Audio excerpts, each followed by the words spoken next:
It's the pot stir. Yeah. Woo! Big Sills, Monday morning. Monday afternoon, wherever you are in the world. You're here now on the National Football Show. We are exactly, are you ready? 29 days until training camp. How you doing? July 26th, okay? 29 days until the start of training camp.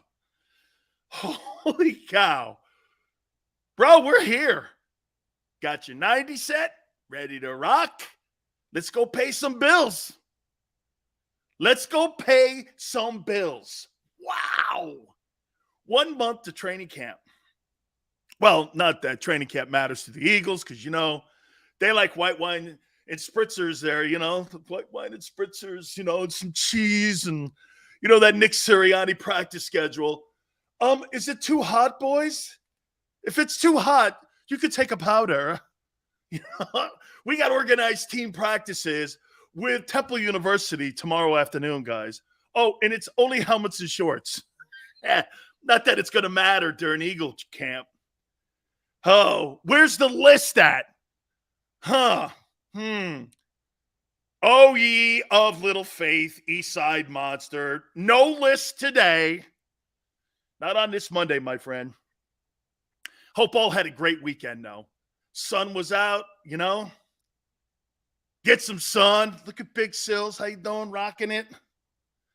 Oh, yeah, man. Hey, by the way, over the next month and a half, you're going to see Big Sills everywhere. TV, here, woof, Sirius, satellite, good night. My schedule has now officially been filled for the next 3.5 weeks. Every day I'm doing multiple things and multiple platforms. No list today. Look at Kyle. No list today. I'm out. Yeah. What Sirius radio thing you going to go on? Chris, I was told today, too, not to announce the big deal that's coming up here soon, but you're going to really dig it. And I expect all of my JAKIB folks to come over and go to the terrestrial side, because this will mark the first time that Big Sills has been on the radio probably since Phoenix 2 years ago. No, I did that stupid national radio thing. Nobody listened to it. But last time probably was Phoenix and then Boston. So we're going to be doing a little bit of that. That's just a little bit of a programming note. And it's a big deal, too. 500 plus stations. Okay, and TV. Woo, baby.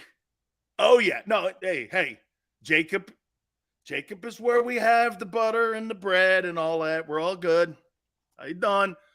And by the way, like I told you on Friday, you think I put all this into this and what we've been talking about for months after month after month after month, and you think that I'm just going to just blow that thing up and go, see you guys later. Hey, I put too much into this thing here, man.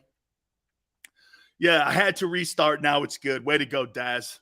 Appreciate it, man. All right, let's get this bad dog going. By the way, you know this. Gary Cobb, each and every single Monday at 4:30 Eastern Time, Fox 29's very own. Got some questions to ask him as we are 29 days out from training camp. Man, I'm telling you, I'm feeling it.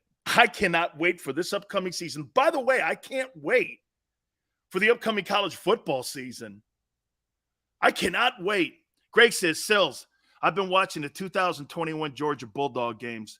The Georgia defense with Jordan Davis and Nakobe Dean leading the way was very impressive. Greg, they got another kid there now who's going to be a top draft choice also in the defensive line.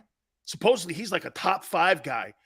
That defense that Kirby Smart put together is arguably one of the best defensive talented football teams I've ever seen when it comes to a defensive unit. He did a spectacular job, and they're kind of starting to conveyor belt it a little bit. That Georgia defense, and Nakobe Dean was the catalyst on that team. But, dude, when you got 2 giant guys like that in front of you, like you have in Philadelphia now, what's going to be the difference? Nakobe Dean is going to have that scrape lane, and he's going to go sideline to sideline. I can't wait. Is Sills never, Kyle? No. But in today, here, Xander, I'm going to tell him this. In today's media, guys, you can't have a $400,000 a year radio job anymore. Just have one gig. That's not going to work anymore. You've got to have multiple opportunities to do other things to kind of fill that checkbook up, because it's just not going to be like that. There's so much out there now. YouTube like this, our fabulous channel, Sirius, terrestrial, television, streaming. There's just too many options now. Radio is no longer just the centerpiece any longer in broadcasting.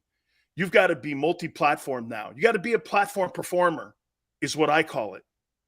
You got to be a platform performer if you're going to make it today in today's broadcasting. If you think you're just going to do radio, bro, you're done.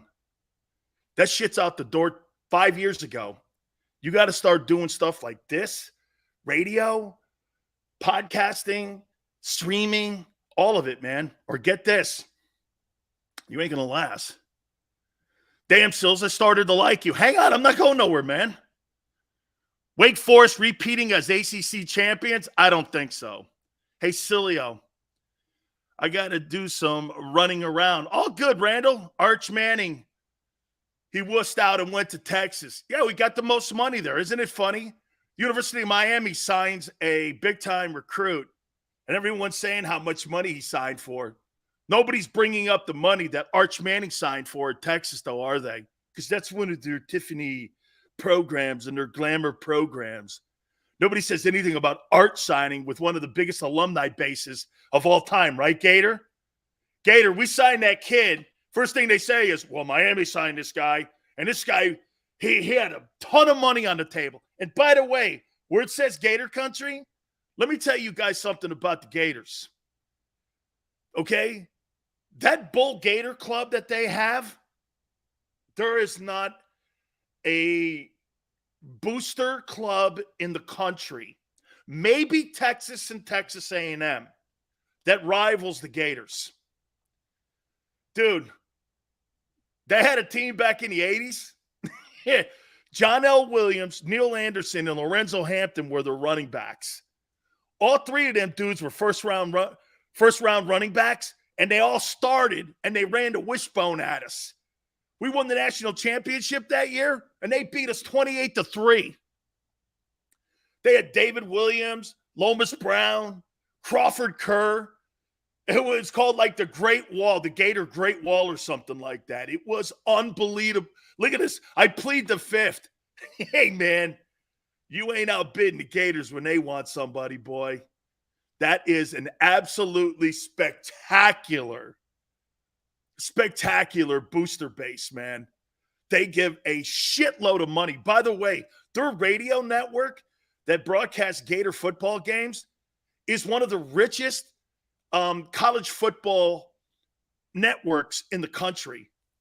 They make, like, any given weekend in the state of Florida, the Gator radio network could have as many as 600,000 people listening to it. Crazy, man. Crazy. The Swamp's a great place to go up and get a win. We went up there in 86 and ended a 25-game win streak up there. Ain't nothing like it, man. When you beat the Gators there. Best looking chicks. By the way, it's on my Twitter page. I got that as my background. Me sacking Kerwin Bell on the 2 with Stubbs. I got to that guy on the 2-yard line. Like 85,000 in there too, man. And it's hot as bejesus in there. Hot as Hades in there, man. One of the best places I've never played in a place louder than at the Swamp in Gainesville. Ain't no party like in Hey, dude, man. Best looking chicks too in the stands. All right, I digress here. As I said, 29 days until the start of Eagle training camp. Let me ask something right out of the gate here.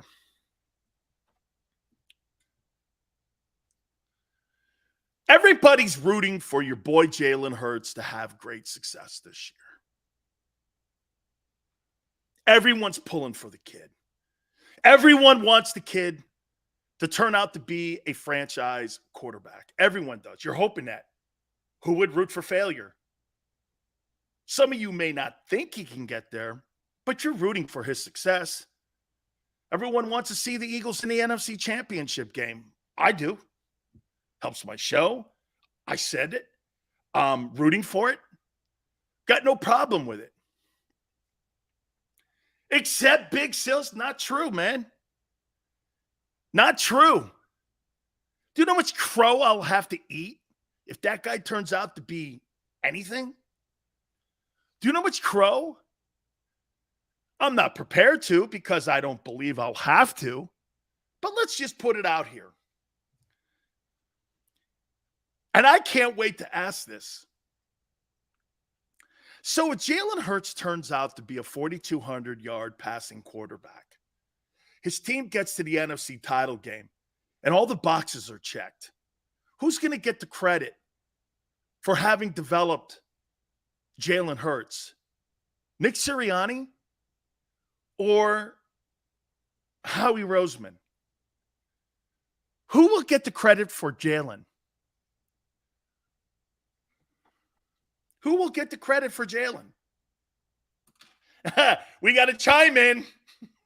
We got to chime in. Oh, wait a minute. Whoa. Xander just said how he drafted Jalen. Well, let me tell you this. Anytime that you vote for a president of the United States of America, hang on. Every time you vote for a president of the United States of America, you think he's the guy. You hope he's the guy. You pray he's the guy. But then when he sits behind the Resolute desk and he starts effing things up, high inflation, lie after lie, can't understand him. Gas prices through the roof, empty shelves at the grocery store. You start realizing that guy ain't the dude. Well, wait a minute. I voted for him. It's like a GM. Hey, you drafted him, but you ain't coaching him. You don't know if this guy's going to pan out. You have no idea. Just because you picked a kid doesn't mean he's going to be a success. Just like when you're talking coaches. They thought Chip Kelly'd be great. He wasn't. They thought that Andy Reid would be great. He was.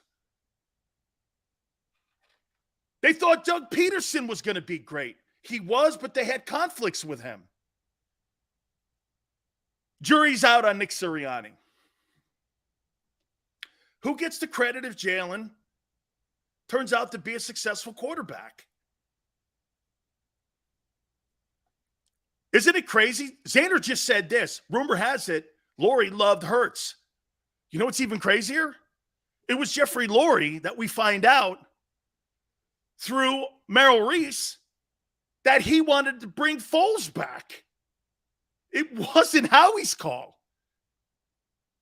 Yeah, but Howie went on a limb for Jalen, not Nick. Nick deserves credit for developing him. Howie gets credit for seeing the potential. I hate that spin. I ain't giving credit to a GM. I get it, and I hear it. I found him. Not saying you're wrong, Xander. I hate that take. I'm not giving that guy any credit. The coaches, man. So I see.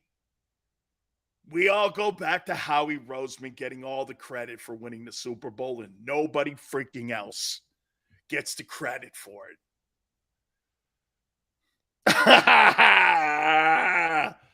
Oh, spoken like a true Philly media person. You have learned so much, little grasshopper. Oh, yes, has Xander learned the ropes of being in broadcasting? Absolutely, baby. Absolutely. Nobody shits on Jalen. Just got in. Is he shitting on Jalen? Hey! I'm actually... Boy. It's only been 14 minutes into the show, and you're saying I'm shitting on Jalen? Seeing the intangibles. Oy. What, showing up? Watch this. Here's Eastside Monsters Intangibles. He shows up to time on work. He doesn't bitch about his job.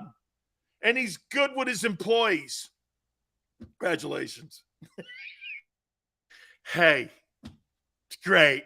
I don't know what I'm congratulating you for, but okay. Hey, how many times do you hear that? Intangible. I'm sick of it. I don't give a shit about it. Intangibles. I want to hear, is he accurate? Is he good? Can he play the quarterback position? Can he throw the ball? Jesus Christ. Oh, he's a hell of a guy. Great. I won't say that, but oh. Oh,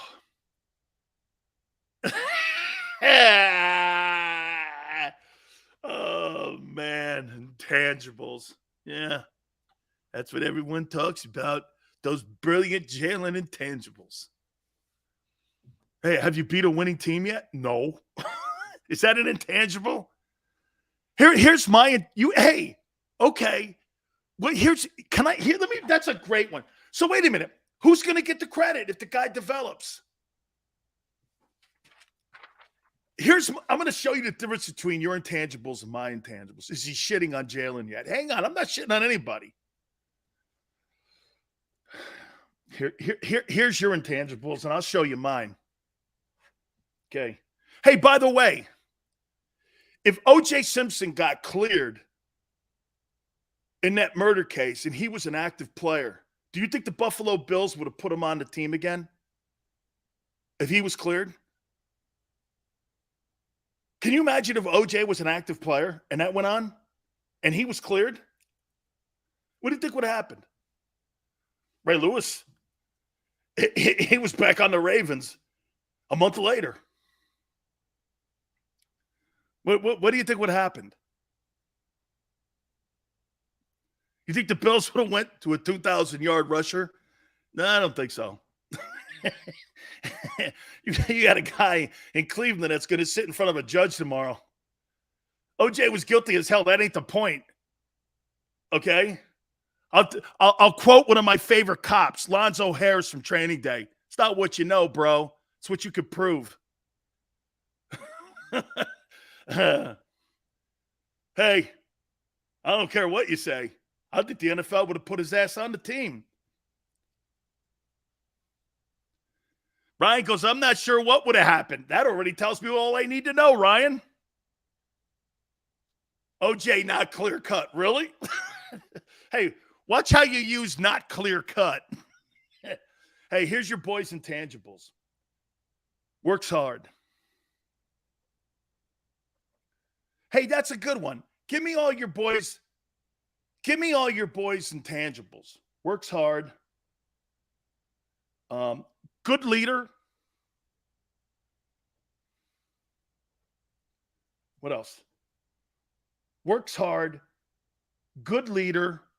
What else? What else is a good intangible for Jalen? Works hard. Good leader. Lonzo Harris, the GOAT. Okay? Good leader. Got it, Dank. Can I have another? I only have two. Good heart. All right, I guess. Competitive. How about this? Great competitor. Great competitor. So we have works hard, good leader, great competitor. Dynamic player? That's no. First in, last to leave. First in, last to leave. Okay. What else? He can friendly. Hold on. Boy, this goes right down. Xander's wonderful. Works hard, good leader, great competitor, first in, last to leave, friendly. Works hard. I got that. He has big boy poise, great poise. Yeah, I agree. Great poise. Okay. I love it. We're talking about a pro football quarterback What are we doing here? Oh, he's compassionate. Want my daughter to date him. Great with the media. All right, I'll put that. Great with media. I think this is enough here with the intangibles. Great with the media. Great poise. What is this? Works hard. Good leader.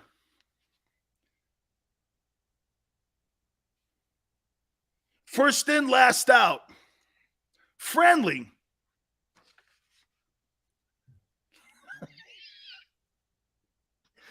Okay, here's my intangibles. Accurate.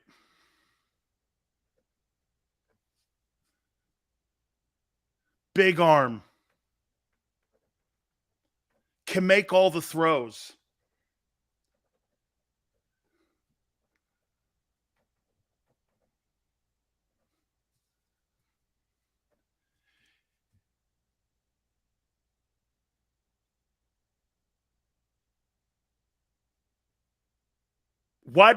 Develops wide receivers.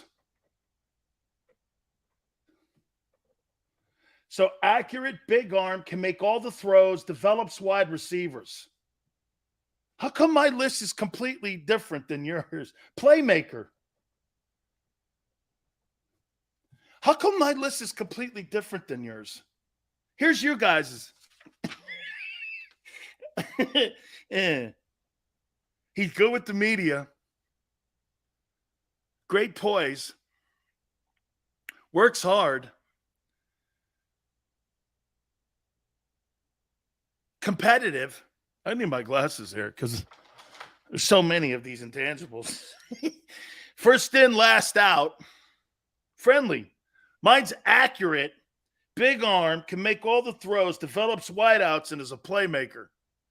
How come my list is completely different than yours and none of mine have any of that over there that you guys wrote down? See, here's a list. Hey, here's a list. Here's your list. We made a list on the fly here. Clean socks. 20 minutes in and Sileo made a list. Wait a minute. I didn't make the list. You made the freaking list. The national list show. Hang on. You're a real ball buster. Hang on, Christian. Wait a minute. Wait a minute. Puts on fresh underwear. That goes in the left-hand column. The national shit on Jalen. Wait a minute. How come I can't ask this question? I asked you your intangibles for Jalen Hurts, and here's what you said. Great with the media. Great poise. Works hard. Good leader. First in, last to leave. Friendly. Mine's accurate. Big arm. Can make all the throws. Develop wide receivers. Playmaker. How come mine's completely different than yours? And hey, how come mine, he is he accurate? No. Does he have a big arm? No. Can he make all the throws? No. Does he develop wideouts? No. Is he a playmaker? Kind of. Brooks backs him. Yeah, Brooks has got to get in the building. He's an animal lover, yeah. Hey, Brooks is to get in the building, okay? And don't worry, I'm working on Big Sills getting in the building because you know what's really great? Holy cow, look at this. I got this right before I went on the air. This is wonderful. I can't show you what the message is, but yeah. Mario Cristobal, man, he texts me every day. Every day. I help him recruit now. Yeah. They just signed a kid, a quarterback. I'm talking to him later today. Signed for $9.5 million from what I hear. Wears a hoop earring in one ear. Never yelled at the McDonald's employee. He saves kittens. Time to stir. I'm not stirring nothing. Okay? The reason I go here is this. You think Howie Roseman is going to develop my side of the list? The only guy that can develop accuracy, big arm, can make all the throws, develop wideouts, is the head coach. You think some dude sitting up there in his library with his protractor and his rulers and his other nerds at the NovaCare Center are going to develop Jalen Hurts? Well, you see, if Jalen does this of a particular amount of time, he'll improve his accuracy. What do you know, Howie? Honestly, dude, stick to what you know. You know what that is? Drafting guys, hiring people that know how to talent evaluate. You don't. Has virgin ears. Eats dinner at the table. I don't. I hate that. Paxton Lynch was a first-round pick. Where is he? John Elway drafted that guy. John Elway is a horrible talent evaluator of quarterbacks. You know who's 10 times better? Bill Belichick. Bill Belichick is a 10-time better talent evaluator at quarterback than John Elway would ever be. He's got the names to prove it. Okay? Think of that for a minute. John Elway, the greatest quarterback or one of the top 5 quarterbacks in the history of the sport, sucks at evaluating the quarterback position. I mean, right? I mean, look at who Belichick has developed. Brady, Matt Castle won a division title in Kansas City. Guy never started a down at USC. Won 11 games one year in the AFC East. Jimmy Garoppolo makes $27 million a year now. Jacoby Brissett started on 2 different teams. Mac Jones had a hell of a year, got his team as a rookie to the playoffs. I mean, I don't know. Plus, you got the GOAT in there. You might want to look at Belichick and go, do you think this quarterback is good? Because he has a handle on that. Okay? Elway can't. And by the way, who's Howie developed at quarterback? Why do I think Howie's going to develop Jalen? You better hope Howie doesn't develop Jalen, because he's failed on every quarterback he's landed on. Every quarterback he's drafted, he's failed at. You better hope it ain't him. What quarterback did he get right? What quarterback? Kind of Foles? Can the season start, please? Yeah. Helps ladies across the street. Hey, those are all great intangibles that your boy has. Shows up to work time. First in, last to leave. Good competitor. Good leader. Works hard. All the stupidest fucking things you could possibly say about somebody. Hey, when you talk about Joe Burrow, this is what you say about Joe Burrow. Dude, that guy can throw that rock. Man, he developed that entire offense overnight. Joe Burrow overnight changed the fortunes of the Bengals. Why can't I? Hey, are you saying that in Philly about Jalen? Jalen's changed the fortunes of the Philadelphia Eagles overnight. When you say that about Justin Herbert or Josh Allen, you're like, hey, man. Even Shady McCoy goes, I watched that guy in 5 practices and knew he was special. I heard him on the Colin Cowherd show say that. Shady goes like this, when I was in Buffalo, I saw that dude. He may not have been great right then, but you saw it right there. You knew that guy was going to be special. Okay? Burrow has a laser. And by the way, Dank, how about Ryan Day in Urban Liar getting Joe Burrow wrong? How do you have that guy in your quarterback room in Columbus and allow that guy to walk out the building?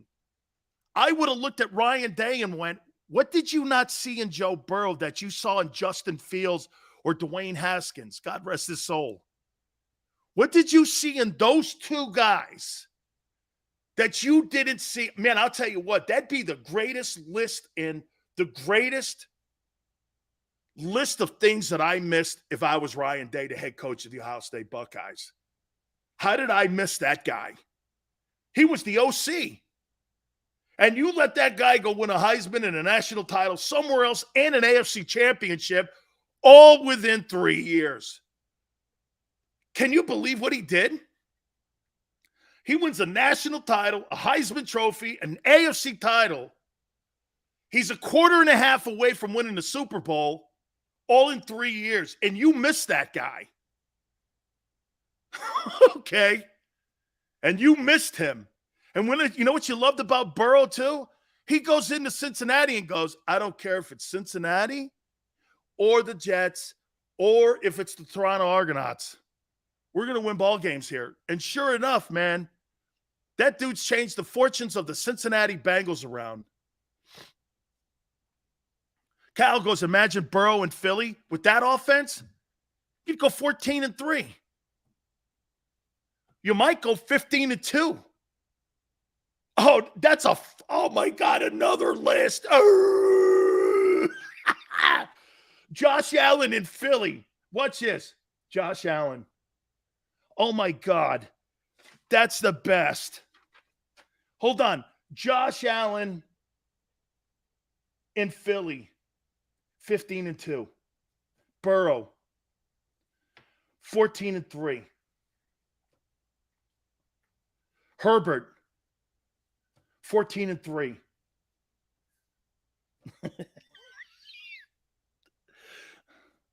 Russell Wilson. 14-3. Let's see. Who else? Let me got Burrow 14-3. Herbert 14-3. Derek Carr 13-4. Kyler Murray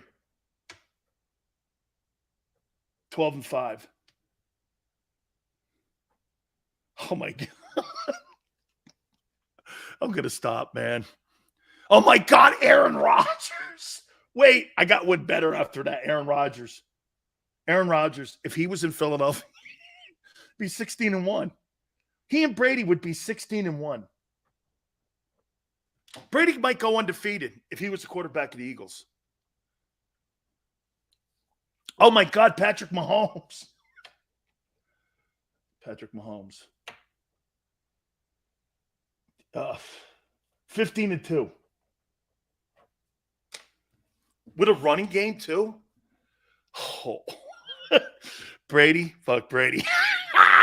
Jalen Hurts 12-5. All right. Daniel Jones. Hey, if Daniel Jones was a starting quarterback in Philly, he'd be 7-10 still. Oh man. Whoa, man, oh man. Aaron Rodgers and Brady would go 16-1. But wait a minute here.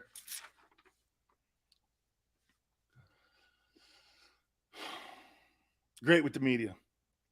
Great poise. Works hard. Good leader.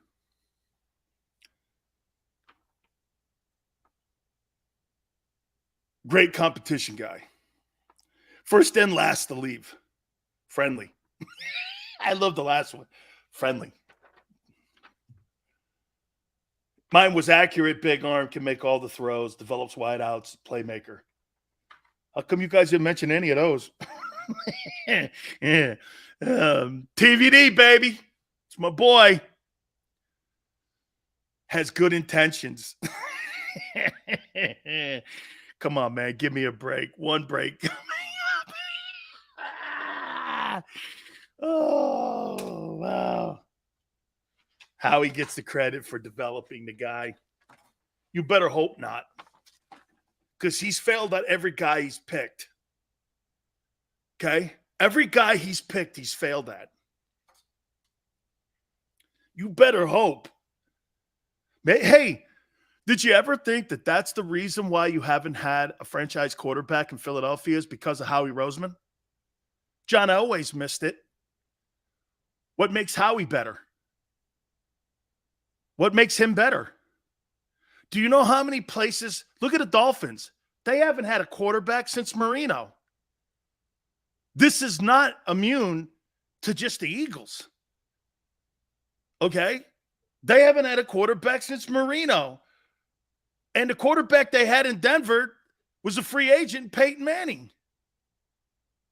This is not something that's just a Philly thing. Look at the Jets. The Jets haven't had a quarterback since Chad Pennington.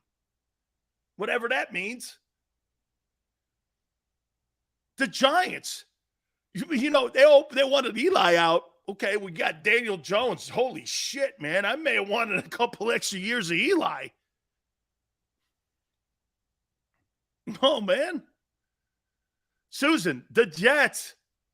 I mean, the last time the Jets were good, Fireman Ed was 6. Neil Armstrong was on the moon. And the Mets won the World Series for the first time. That's the last time that we saw the Jets that were relevant and good.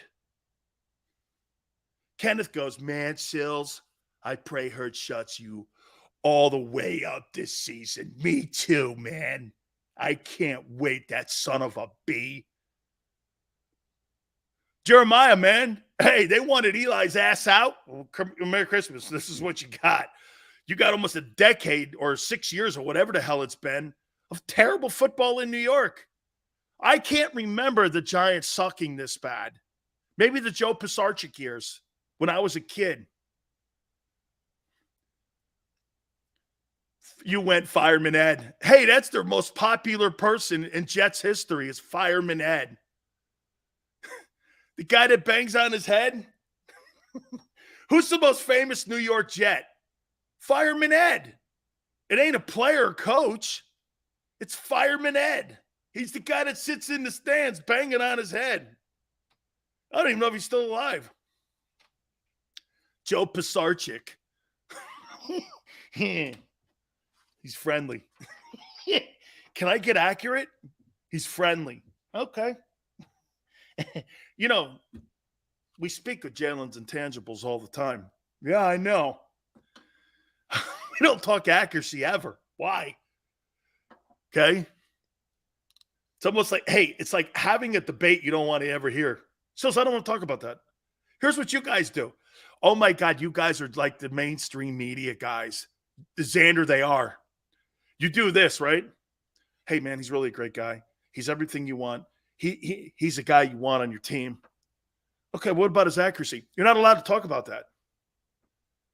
Sills, you're not allowed to talk. I'm not. No.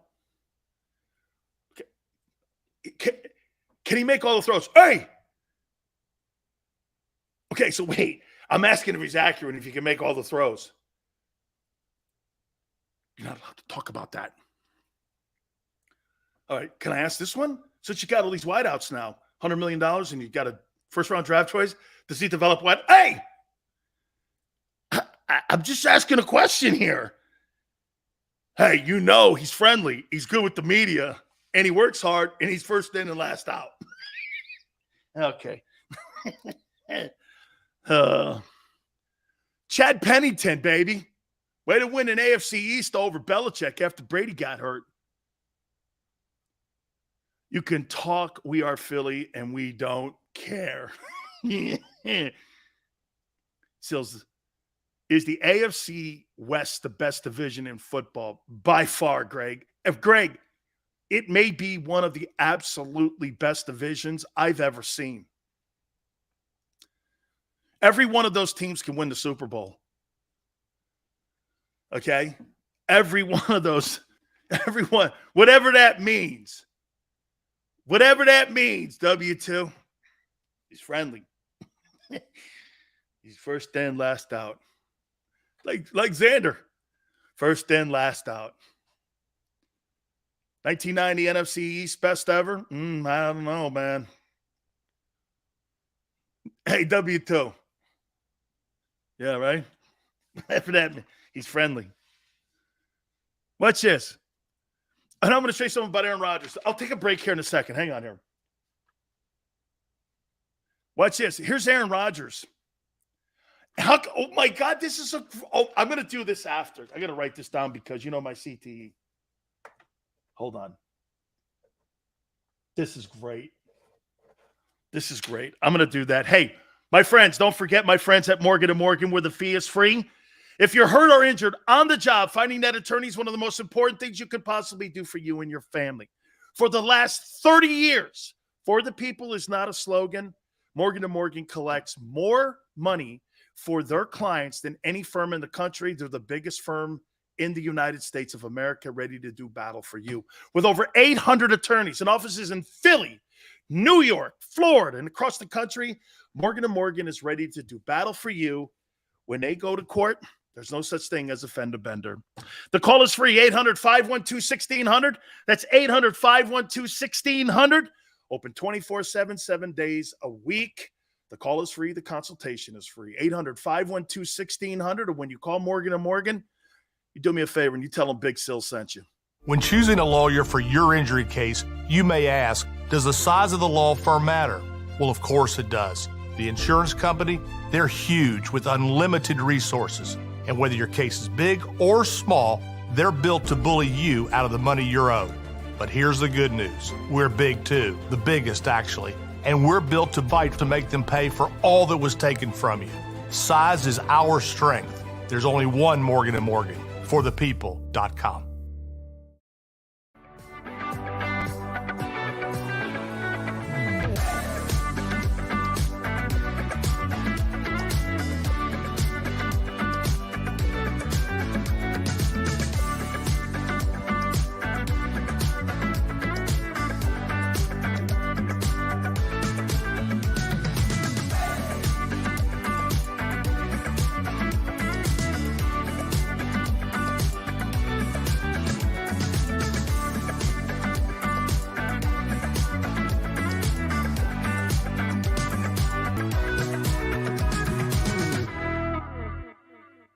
News at 11 with Rick Williams. It's the team you trust to bring it all together. The stories that impact your community, a sports roundup for the locals, and the AccuWeather forecast you depend on. Action News at 11 with Rick Williams.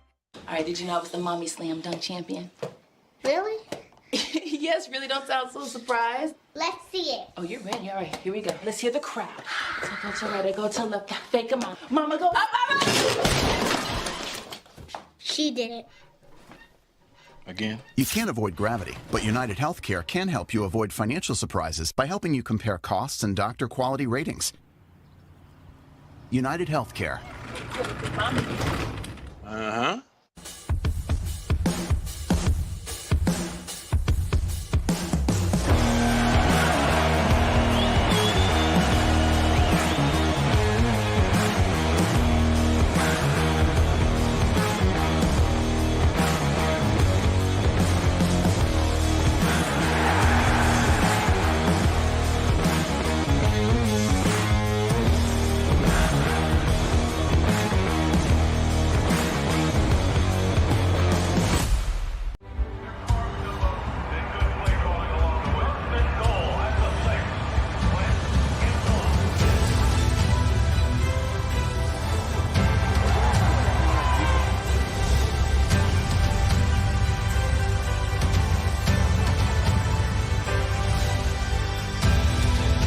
Field of life, First Trust Bank is there for you. Champions on three. 1, 2, 3. Because Philadelphia dreams deserve a Philadelphia bank. Go for the midnight dares.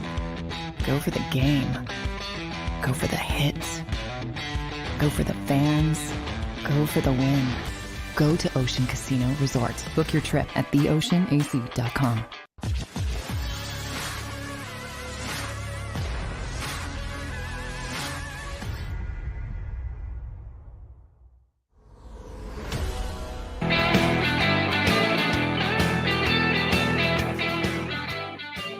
Big Sil's National Football Show. Please hit the like button. Thanks, guys, so much for coming aboard here on this Monday.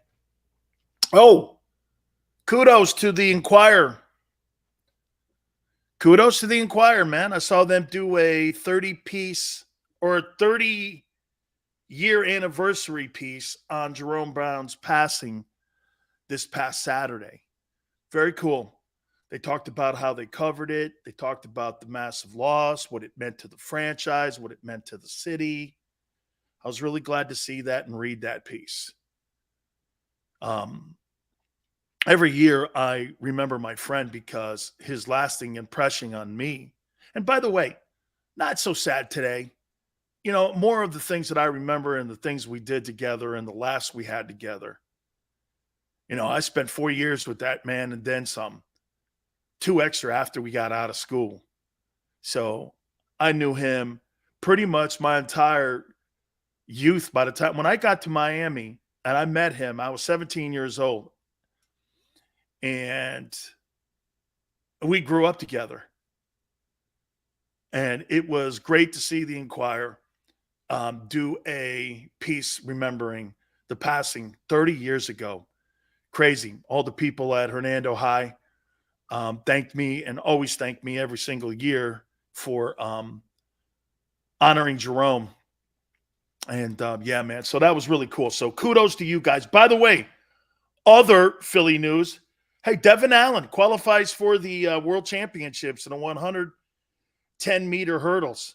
I think that's in 2 or 3 weeks. Congratulations to the kid. You know what I would do with him? I'd put him on special teams. Get that jackass Jalen Reagor out of there and put that kid back there. You know what my wife said, though? It's one thing running hurdles. Can that guy take a hit? And I told her, I said, he did play at Oregon. Okay? He did play at Oregon. So I'd give this kid an opportunity to see if he can field punt returns and kickoff returns. Can you imagine him running down the sideline? I mean, nobody's catching him in open space. This guy's one of the fastest hurdlers in the world. I mean, I think he had the 3rd fastest time in recorded history. So, I mean, you're going to get an opportunity to see what this guy can do. I'd love this. I hope they play him in the exhibition season. I want to see what he could do. Can you imagine having that guy? If that guy turns out to be a superstar for your special teams, he could tilt the field for you. He could absolutely tilt the field. Philadelphia Stars in the championship game, USFL. I love that as well. I did. Michael, appreciate you coming aboard. Please hit the like button. Teddy Bridgewater is a solid quarterback. Got his team to the playoffs. Also went to the Pro Bowl. But he's not good enough for a title. I think he's pretty good. Okay, Seth. Nice play on words. Fast as lightning, Sills. Okay, the Avalanche beat my Bolts in 6. Okay. Tell you what, man, they deserved it. They outplayed them. But that's an iconic run that the Tampa Bay Lightning were on. They were going for 3 straight cups. Last team to get to that point were the New York Islanders in the 80s. And in today's salary cap and all that stuff, hey, man, that's pretty amazing. Flyers haven't been in that position in 47 years. And these guys were going for 3 straight. And they got all the way to game 6. Not bad, man. We'll see what happens over the next. I thought Vasilevsky didn't play well enough. But then again, I didn't think the guys in front of him on the blue line played exceptionally well too.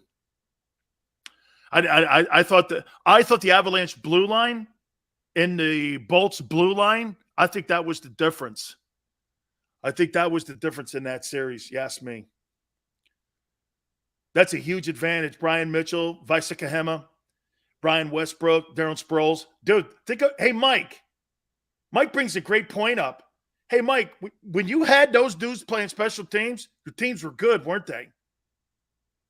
Your teams were good when you had those guys as your centerpieces on special teams, Vaisakahema and them guys, and Brian Westbrook and Sproles. Those Eagle teams were good. Dude, when you got exceptional special teams, it tilts the field for you, man. I get it, Randall. But that's part of going deep, too. The injuries and such. Big Sills going down to Florida. You decided yet? I'm going down for a game this year. Yes, I'm going maybe for the UNC game, and I might be going for the Florida State game. I'm not sure yet. I got to figure it out with what Mario's going to do. Okay, hey, I'm going to get to your points here in a minute. Where did I write that? Okay, watch this. So we did a little exercise about intangibles on your boy. Who's going to get the credit for developing Jalen if he turns into a big-time star? Your intangibles were he's great with the media. He's got great poise. He works hard. He's a good leader. He's a good competitor. He's first in, last to leave, and he's friendly. I wrote down accurate, big arm, can make all the throws, develops wide receivers, and a playmaker. Let me take a look at Aaron Rodgers and how Aaron Rodgers fits this. Is Aaron Rodgers good with the media? No. Does he have great poise? Yeah. Works hard? I don't think so. A good leader? I don't know. Great competitor? I guess. First in, last to leave? I'm not sure about that. Friendly? No. Now, let's put Aaron Rodgers on my side with my attributes. Accurate, the most accurate quarterback in NFL history. Big arm, one of the best of all time. How many Hail Marys has he thrown? Can make all the throws. Develops wideouts. Playmaker. How come all mine fit? How come all mine fit? All mine fit. All mine fit Aaron Rodgers. Let's take a look at it with Brady. Brady fits all yours and then accurate. I don't know if Brady has a big arm. Can make all the throws. Mm-hmm. Develops wideouts. Mm-hmm. Playmaker. Mm-hmm. Gee, I don't know. Your guy doesn't fit the right side of the column, though. I don't understand this. I must be missing it. But he's not friendly. Rodgers is Marino overrated? Are you out of your mind? Dan Marino has no resume at all remotely close to Aaron Rodgers. Dan Marino is 7-9 in the postseason. He gets dusted more times in the Super. He's thrown 10 times more picks. He's got far less victories than Rodgers does. And he's far less accurate. Brady's never had a big arm. I agree. What really matters is that he's vaxxed. And Rodgers, I see. Jalen's vaxxed and Aaron's not. Oh, okay. Probably a thing, I guess, for some. This dude said character. Man, zip it. Okay, let me move on here. I think we've made my point with my list. Hey, Xander. Patrick Mahomes, 15-2 with the Eagle roster. Josh Allen, 15-2. Joe Burrow, 14-3. Justin Herbert, 14-3. Aaron Rodgers and Brady, 16-1. Derek Carr, 13-4. Shit, Lamar Jackson even. 14-3. Man. Big Chris goes Marino, top 5 passing yards of all time. I don't think so any longer. Maybe he is. Maybe he is still. Isn't it funny, though? You know, I did a topic on Dan Marino in Miami. Hey, let's see how smart. Yeah, look up Favre's, too. He's 13-12. Look up Peyton Manning's postseason record. Look up Matt Stafford's. Look up Russell Wilson's and Drew Brees's. 9-7. Come on, man. You guys are making it sound like these guys that you think are elite have these dynamic postseason football records. They don't. I think Brett Favre's one game over 500 in the postseason. Montana's 16-5. Then it's Brady.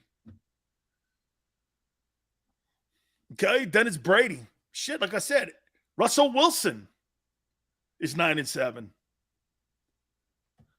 I mean, Peyton Manning, if you really want to say this, do you know who's more accomplished than Peyton Manning in the postseason? His brother.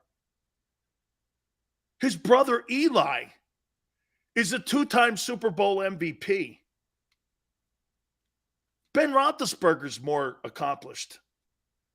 Roethlisberger's got 2 Super Bowl wins with one team and no losing records in his 17 years quarterbacking the Steelers. Shit, Joe Flacco's not that bad. Joe Flacco's actually gone to New England and won.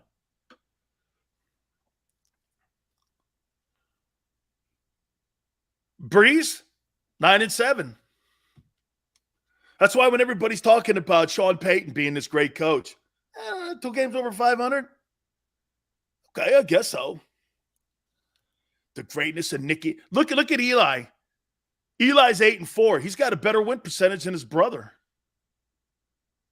That's a fact. His brother's 1 game over 500. I think, like I said, Manning's 14-13. Okay, so when everyone's talking about Aaron Rodgers, no one rips Peyton Manning. Peyton Manning doesn't have this stellar record in the postseason. Nick Foles, 4-2, baby. You bet, man. That's it. Yes, sir. Nicky Foles still taking Peyton. Over who in the postseason? Over who? Not Brady. Not Montana. Not Troy Aikman. Not Bradshaw.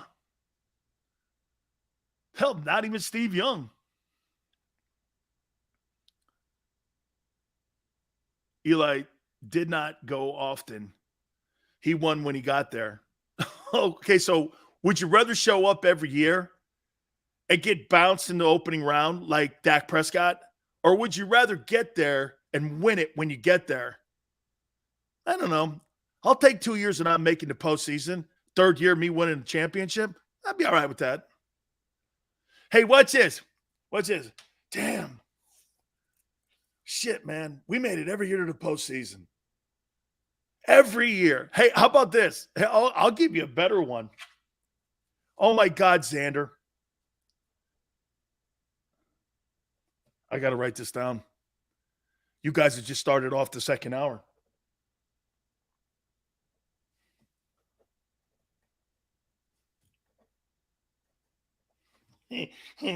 Oh, my God.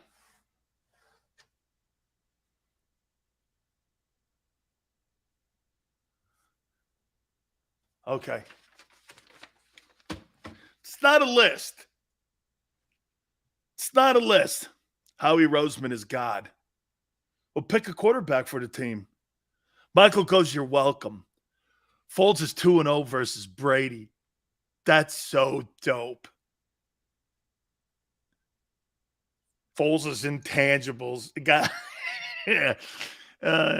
start the best quarterback in playoffs of all time. Flacco's 10-5. I think Starr's 9-1 in the postseason. Flacco's 10-5. Steve Buscemi playing Howie Roseman. No, you got to have somebody more bookwormy and nerdy. Yeah. All the bookworms they got at the NovaCare Center. You think this guy's good? Or do you think that guy's good? Well, it's just Xander. Hey, do you think this guy's good? Or do you think that guy's good? Well, I don't know, coach. I'm not a coach. I'm a talent evaluator. Oh, okay. Do you ever coach? No. How can you be a talent evaluator if you've never coached? Do you ever wonder that? How could you legitimately be a talent evaluator if you've never coached a position? Like, whose word would you take? Howie Roseman or Jeff Stoutland? Like, if you wanted to know if a guy was a good defensive tackle, would you ask the best offensive line coach in the NFL that question? What do you think of Jordan Davis? Or would you sit there and ask a bookworm? Well, he's got great feet, he's fast, great hand placement. Or would you ask a guy who plays against his dudes all the time? Yeah. Oh, let me ask my guy over there in cubicle 7. Hey, Stanley, what do you make of the guy from Eagle Creek University? You think he's good? Got great hand placement. Good first step, too. Very rangy. Here we go. Hey, whoa, no. Do I have a topic for you? By the way, hour 2, my boy Gary Cobb, 4:30 Eastern time from Fox 29. We will talk with him. We'll get to your thoughts. Please hit the like button. Hour 2 coming up. Keep it right here on the National Football Show.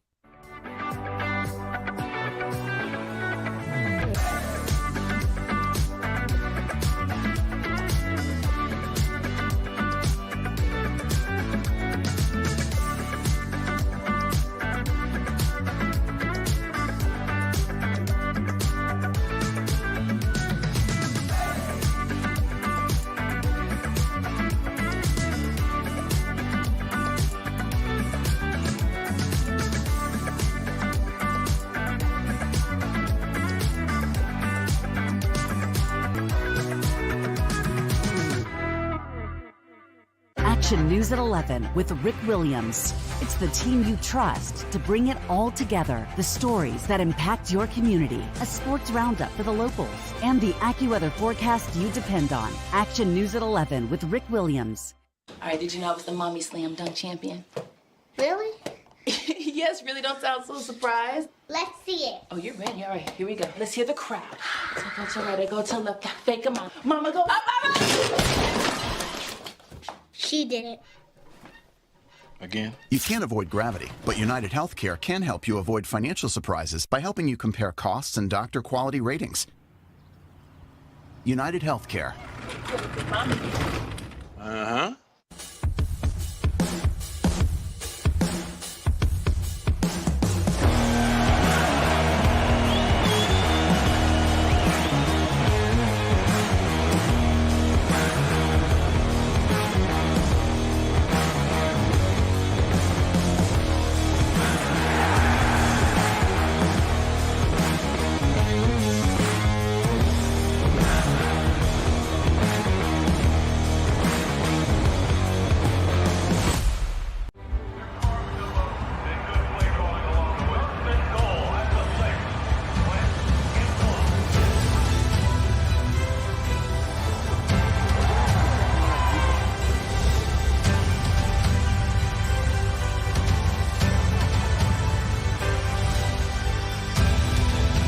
Field of life, First Trust Bank is there for you.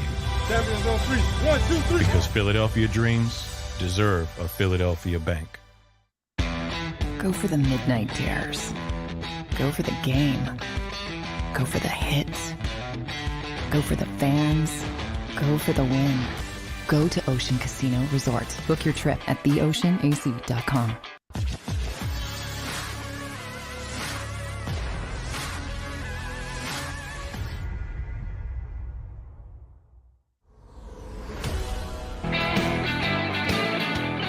Hour number 2, Big Sales National Football Show. Gary Cobb, 4:30 Eastern, Fox 29, as he joins us each and every single Monday, will be with us bottom of the hour. You guys think you beat the Cowboys this year? Eagle fans? Do you beat the Cowboys? Can't beat the Cowboys. You ain't winning that division.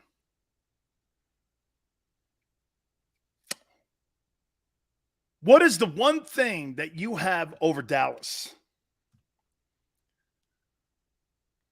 And don't say you have a better coaching staff. You don't. Dan Quinn and Mike McCarthy are superior to the coaching staff in Philly. Whatever you think of Mike McCarthy, and I don't think much of him. I think he's a good coach, not a great coach. Better GM, okay. Better GM. Better offensive line. Cowboys won the division. Those games were never competitive last year. None of them. Destroyed you on Monday night. And you had the better O-line. Didn't matter last year. Why will it matter this year? It's a question. It's not an indictment. It's a question. What makes it so that you're better this year than them? You think your defense is better than them? They've got a better playmaker than anything you have on your defense. Their secondary, they've got a superstar player back there too. I think he gambles too much. I don't think their linebacking core is better. I think it's probably a push. Better cornerback tandem?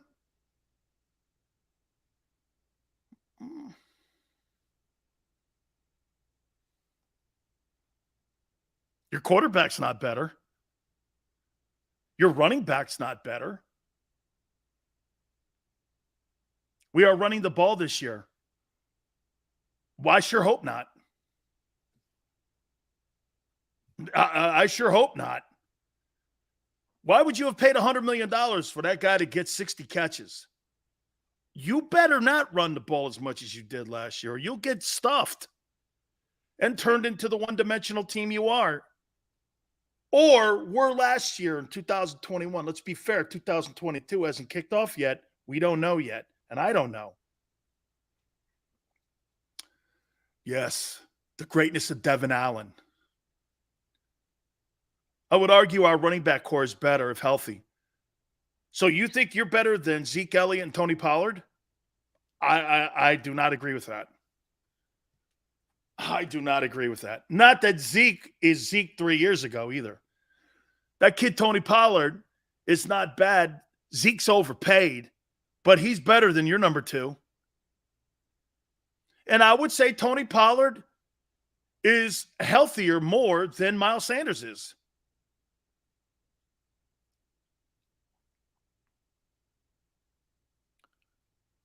Push, okay? Again, I'm asking, this is not an indictment. Where are you better with the Cowboys? Is your wide receiving core better? Michael Gallup's not back for a couple months because he's still injured. They have CeeDee Lamb. You have Devontae, and you have AJ. I think your wide receiving core is better.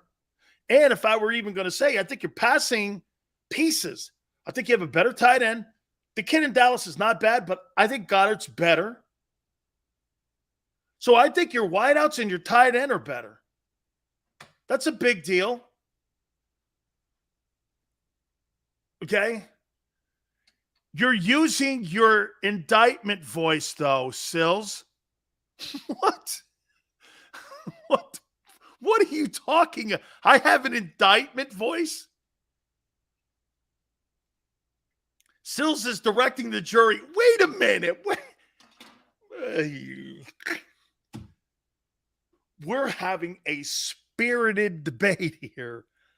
I'm not indicting anybody here. Where are you better? Wide receivers. Tight end. Okay. Wide receivers and tight end. Your quarterback is not better than Dak Prescott. Has not been proven yet. He may this year, 2022. Rents due, I told you, September. We'll find out. Hearsay. Jesus, this is not a courtroom here. This is not. Your D-line's better? Joseph, they got Micah Parsons, dog. Micah Parsons is one of the best pass rushers in the league. He might be the best pass rusher in the NFC East. Him and Chase Young. Hassan Reddick, we'll see. I think he'll be in those top three. I think, by the way, I think Hassan Reddick, I think he's going to be your most impactful player this year coming up. Dude, if that guy gets double-digit sacks on 3 different teams, I am a huge fan of that guy if he does that. Jadeveon Clowney, his entire NFL career, has never had a double-digit sack season, ever. That guy's going to have 3 on 3 different clubs, 3 different schemes. That is impressive if that happens. Okay?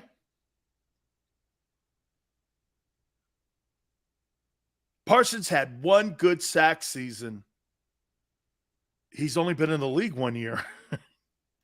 And they were comparing him to LT.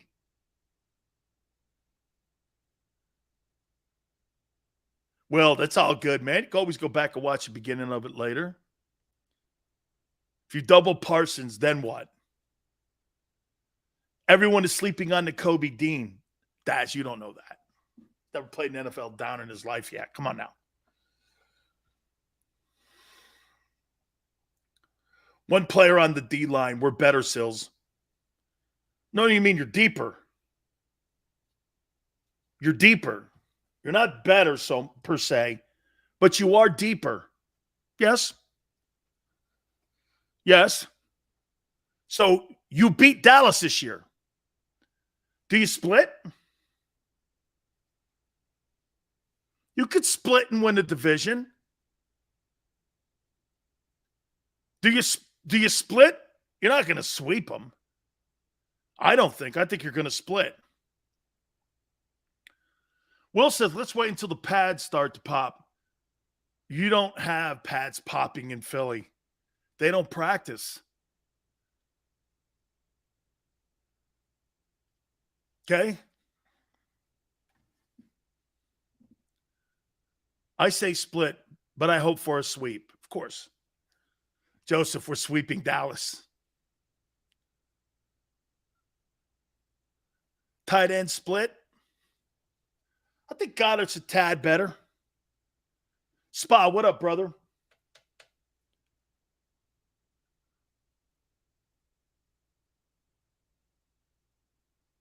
Maybe better run stoppers now in Philly. Oh, I see a broom. Spa's got broom out. We're better at linebacker by far. Really? By far. Wide receiver. Corners.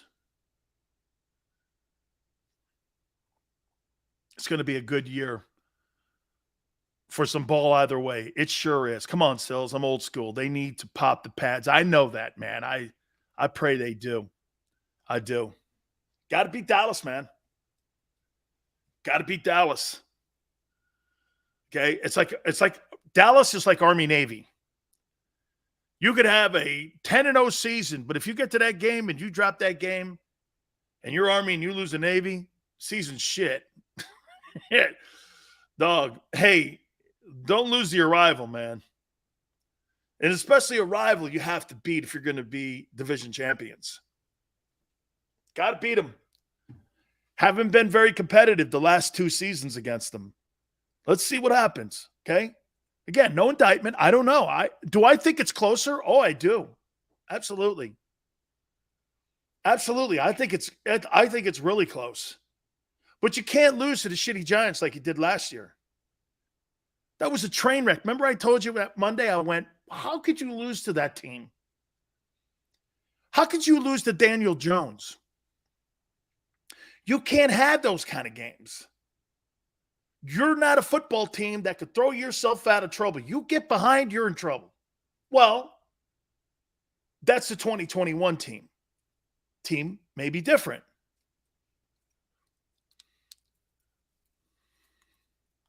Okay?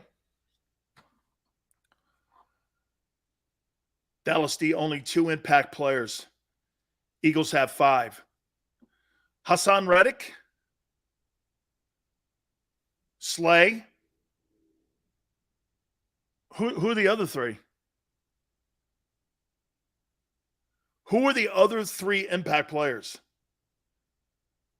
Who exactly are you talking impact players? Fletcher Cox didn't show up last year. Guy was MIA. You could have put his face on a milk carton. I don't know what you're talking about with him. But he may have a bounce back year. Okay, well, as of right now, his face was on a milk carton for the 2021 season. Okay. Hargrave started out great. I thought he played pretty solid too. I thought he was, but impact?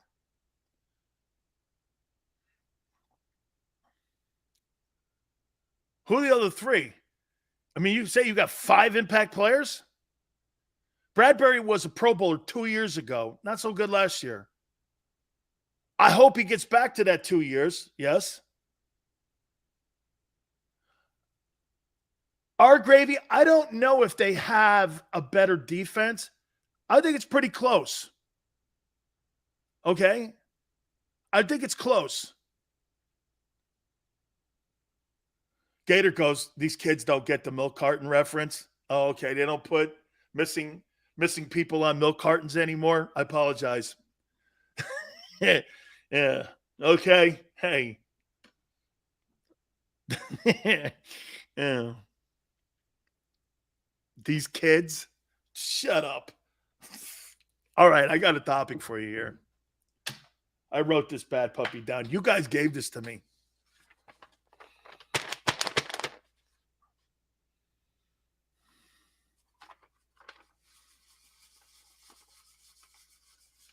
Are you ready?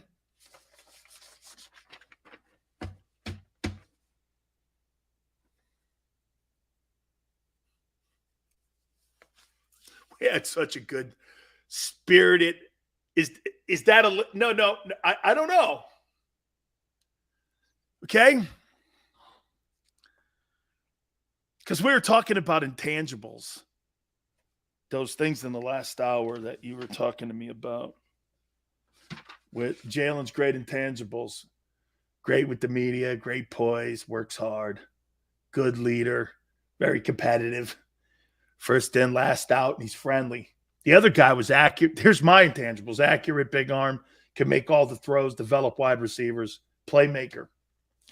Let me ask you this.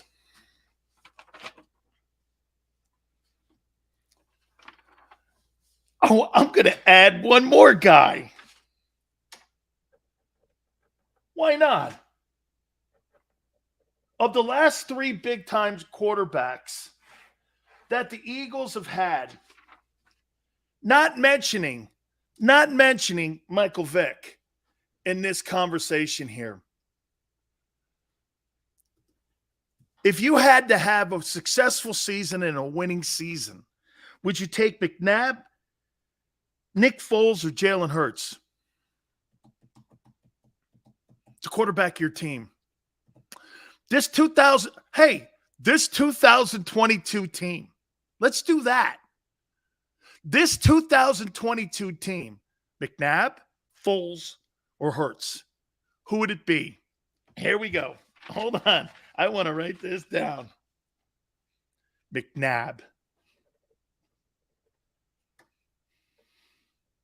Woo! Nick.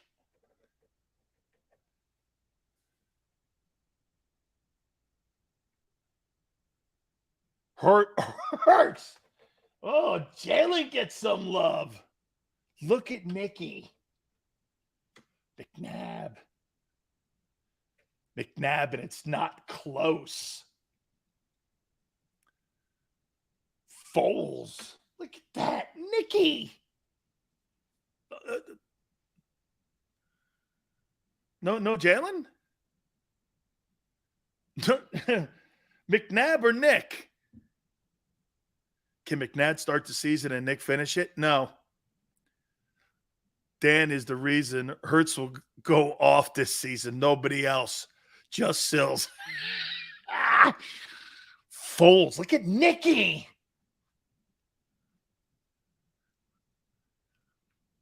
Wentz.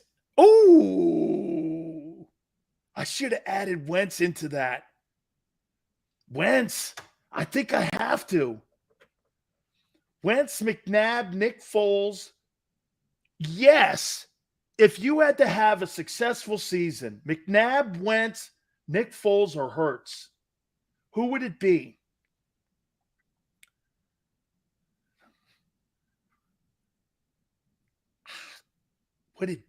Who would I pick?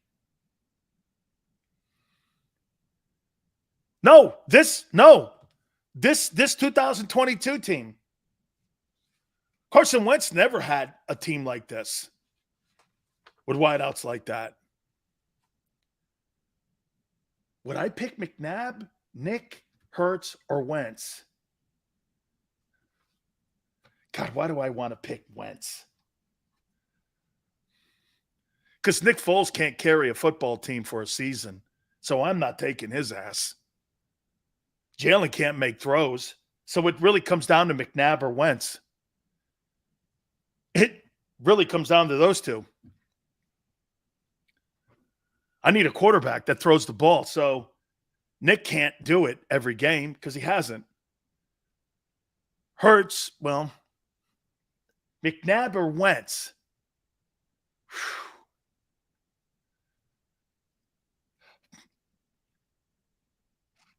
I got to take Wentz.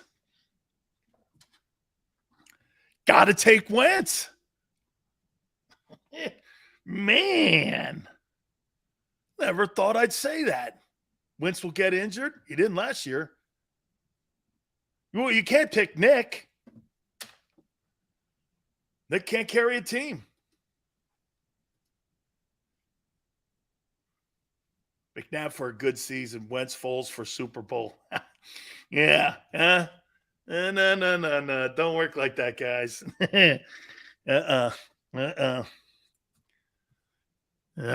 Wentz is reckless. Well, Hurts is not accurate. Nick carried what? Nick got the team. What did he win, 5 games?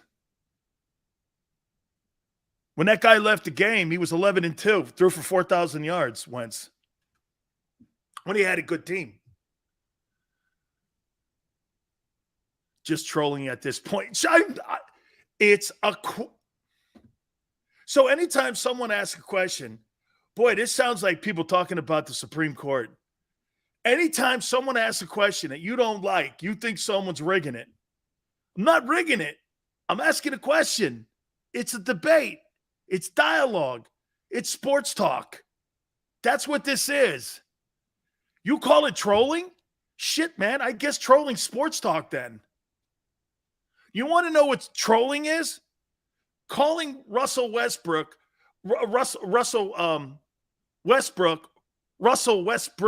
like Skip Bayless did over the weekend? That's trolling. I'm not calling anybody any names here. Not doing any of that.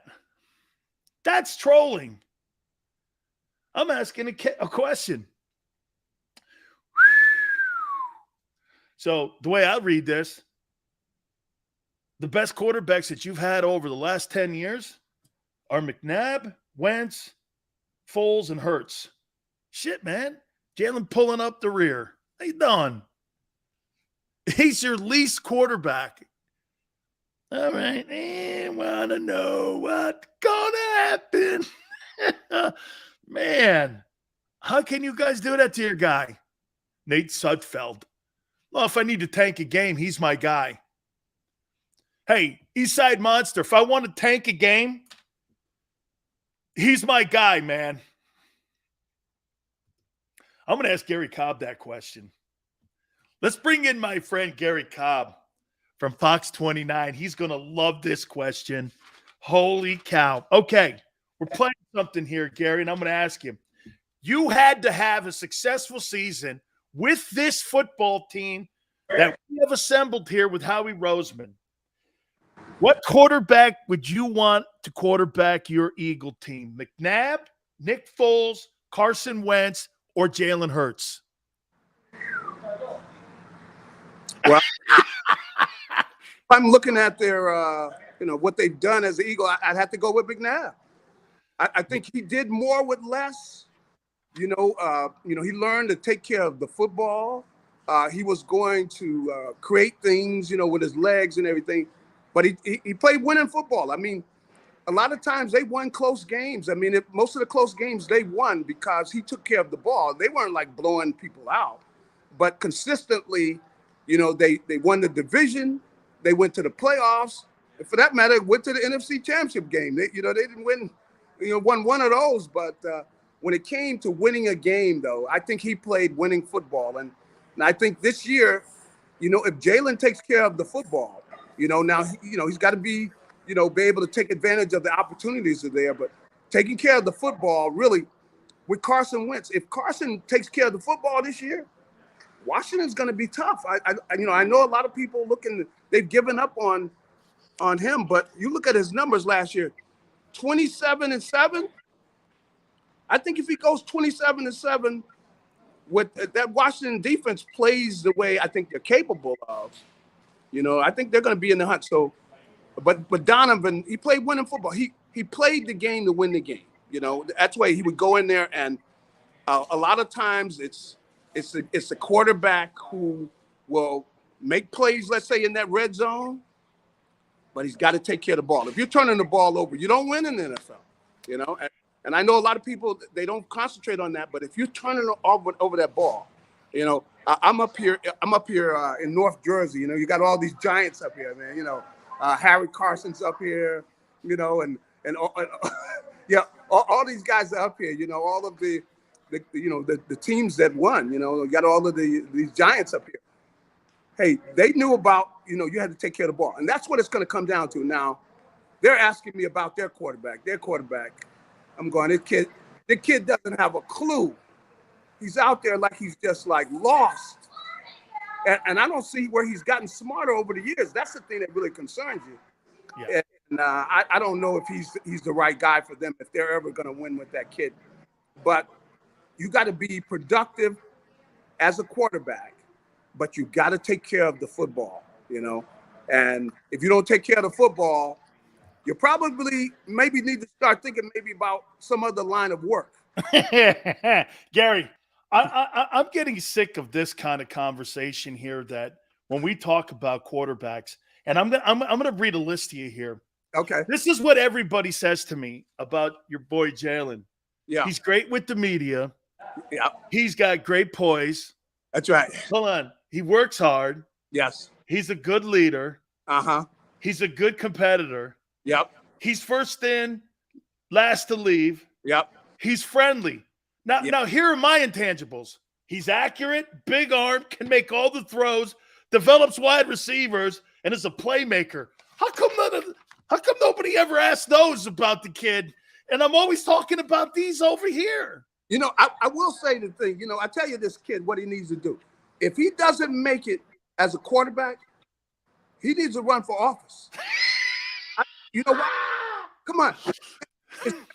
Everybody's rooting for him. I mean, they like the kid, and they're all rooting for him, whether they think he could be our quarterback or not. They love, he's a likable guy.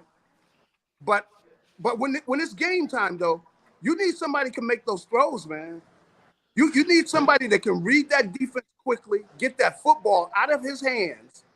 That's what quarterbacking is in the NFL. And, I think he's working at it. We'll see if he can do that going into this year. But everybody loves the kid. He is a good kid. I mean, he works hard. He's a great guy. Everybody's pulling for him, man. I mean, I have people to stop, like some of them say, man, why are you so tough on Jalen? I'm not tough on him. But I got to call it like it is. The league's tough. Gary, the league's tough on him. That league is tough on him. Okay, the league, it's not so much, we're having a little fun here, but yeah, it's the league that's tough on the guy. That's why sometimes when you and I talk, 1 week he's here, 1 week we're there on him. 1 week we're here, 1 week we're there. And people go, well, you guys are flip-flopping. I'm going, no, his inconsistent play makes us talk about him like that. Yeah. You can't help it, but you got to call it like it is. There are times when he doesn't see what's out there. See, and that's what you got to do. You got to be able to walk up to it, and you got to read what they're showing. Now, I will say that he has been maybe the last 5 years, he's played a different offense every year. Meaning like they change offense. This is the first year where he's playing the same offense with the same coaches. So I think we can probably expect that he's going to see things better. And I think as he sees things better, the whole thing comes down then is the decision making, and you got to take what's there. If a guy's not open, you can't force it to him. Now that's Carson's problem. Carson will say, no, I'm going to get that ball into that guy. Look, the guy's covered. Don't throw that ball. You can't turn the ball over, especially You know, you're playing against a good team. You go into that game knowing the team that turns the ball over, really, a lot of times in the NFL, one team loses. Not so much one team wins. One team loses, meaning like they're turning the ball over and they give the game to the other team. And that's quarterback play. See, you know, that's quarterback play. So I hope I'm rooting for the kid. I like him too, but I tell everybody, you, hey, Gare, yeah, everybody loves the kid here. Let me ask you this. All right. All that aside now, let me throw this at you here. Who do you believe is going to get the majority of the credit? Let's hypothetically say that this guy throws for 4,200 yards. They get to the NFC Championship game. He turns out to be the guy. Are you going to give credit to Sirianni for developing him, or are you going to give Howie Roseman credit for finding him? I probably, I don't know that, I could give that credit to Sirianni right away like that. So I probably maybe give more credit to Howie, and that Howie went out and he got, he went out and he got people with him. I mean, he's got, AJ, you bring him in here. That's an outstanding move. That is the kind of move I think that, you start talking about, whatever do they call it, front office guy of the year or whatever, however they don't term it like that. But, that type of move, meaning he went and got him a number one receiver. Now, we were all talking, they need to improve the receivers. Did we dream he could go get A.J. Brown? No, like he can't get A.J. Brown. He's like, unbelievable. So he went out and got him. And that really, I think it puts Jalen in a position where there's nothing he can cry about after this year. He's got the pieces there to, you got a great offensive line, you got a great running game. You got Devontae Smith, who's a kid that should be looking like an outstanding number two, and you got him a number one. You got a good tight end. You got all the pieces there for them to have a good, effective offense that scores a lot of points. Gary, who do you think is the most underappreciated player on this roster? Underappreciated? Well, you could look at the offensive line, but when I say underappreciated, that's a good point. Guy that doesn't get a lot of love for the work that he puts in and has been there and is a solid player, but nobody really circles him and goes, that guy right there, man. I mean, is there a guy that's a blue pale guy out there that goes to work every day, or is it there's no one out there? Is there a guy that's just underappreciated? Well, I think Goddard's a good player. I think Goddard might be a guy who people don't realize that he's one of the best tight ends because he's complete tight end. He can do How about Mulata? What's that? How about Mulata? Now, Mulata, definitely. Mulata's a guy who nobody dreamed he would be this good this soon. So, with the fact that the offensive line is probably the strength of the team, maybe Mulata's the guy that we don't appreciate yet. Because as well as he played last year, a lot of people had him rated as the third best tackle with the way he played. And, he's dominant. They like to run on that left side. They're running behind him a lot on that left side. So maybe he's the guy. Maybe you could say Mulata's the guy. Last question for you. This secondary, now that they added the kid from San Francisco, you think this group has a shot at being elite? I mean, when you look at now the talent that they have added now, they've addressed the safety position. They've addressed the cornerback positions. They got a 1 and a 2 now. We'll see what Bradbury does. I know there's a lot of question marks, but are you higher now on this secondary group prior to what we saw with free agency in the draft now and what they've done? Most doubtedly. The whole thing, though, is, they got to gel together. I want to see turnovers. I want them going after the ball. That's what the big thing I think that needs to be emphasized. And hopefully defensively they emphasize the turnover, because this secondary with the corners they have, they should be able to play man-to-man. It should be a team that's going after the ball. I think they're going to get a decent pass rush. So if they can force turnovers, I'm telling you, they're going to be in a team that's hosting games in the playoffs if they can force turnovers. So I hope that they get to that. I think they got the talent to get to it. But you got to go out and do it, baby boy. You got to get out there and do it. I tell you what, Garrett, looks like you're in a really good place. The last time I was at a Giants party, it was LT's place over in the Meadowlands. And I won't say what went on upstairs. I'm just saying you look like you're in a good place with some of them dudes there, and I'm going to leave it there. Okay. Yeah, well, they're up here having a good time. We got a little rain. The rain cut off. The boys came up here for a while, while it was raining. So, guys are out there smiling on the course. So I can't say how they're playing, but they're out there smiling a lot. Very good. Gary, we'll catch you next week. Thank you, my friend. All right. Have a good one. You got it. That's my friend Gary Cobb. By the way, we're going to be throwing some of those questions off of you that I asked Gary so that we get you guys' thoughts. Hey, I'm a helper here. Okay, that's all we're doing here. My friends at Morgan & Morgan are also helpers, okay? They're here for you if you've ever been hurt or injured on the job. Know this, finding an attorney is one of the most important things that you can possibly do for you and your family. Knowing this, for the past 30 years, Morgan & Morgan has collected over $13.5 billion for their clients. That could be you. For the people, my friends, it is not a slogan, and it's who they are. They're the biggest law firm in the country, and we are so proud to be involved with them. Over 800 attorneys strong, all across the country, in offices in Philly and in New York and in Florida. Do me a favor. Call them at 800-512-1600. That's 800-512-1600. Open 24/7, 7 days a week. 800-512-1600. Again, when you call Morgan & Morgan, you'll understand this. The call is free. The consultation is free. And when you do call them, tell them Big Sil sent you. After a car crash, the big insurance companies you see advertising on TV, they may try to downplay your case and might say it's only a fender bender or it's just a herniated disc. I worry that some law firms fall for this BS. Not us. We put ourselves in your shoes and ask, what would it be like to be in your pain for the rest of our lives? $1 million wouldn't be enough for me. There's only one Morgan & Morgan. ForThePeople.com.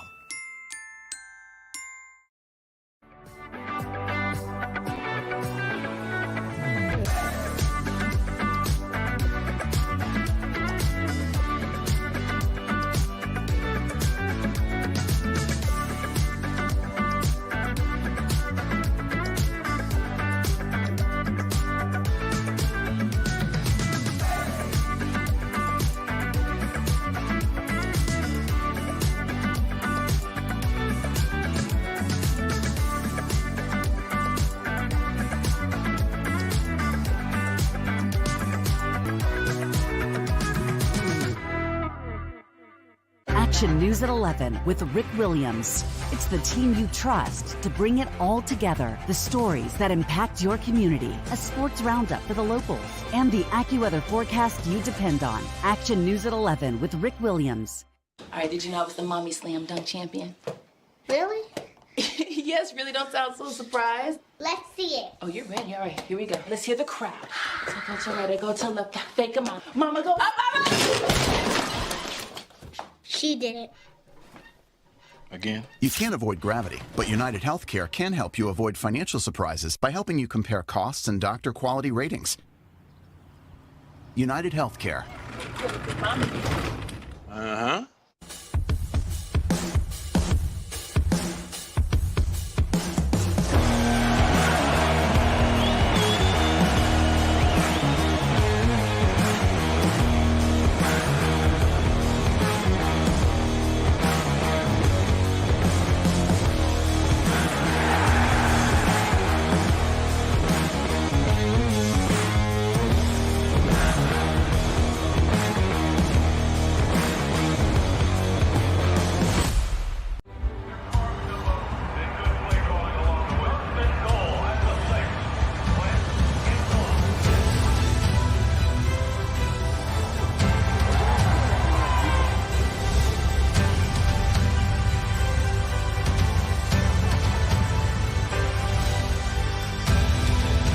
Field of life, First Trust Bank is there for you.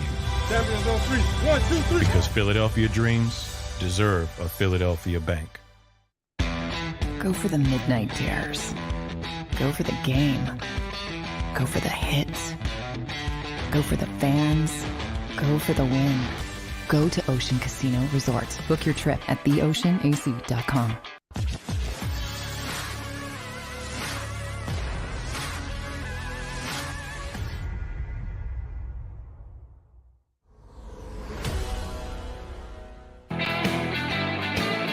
Welcome back, National Football Show.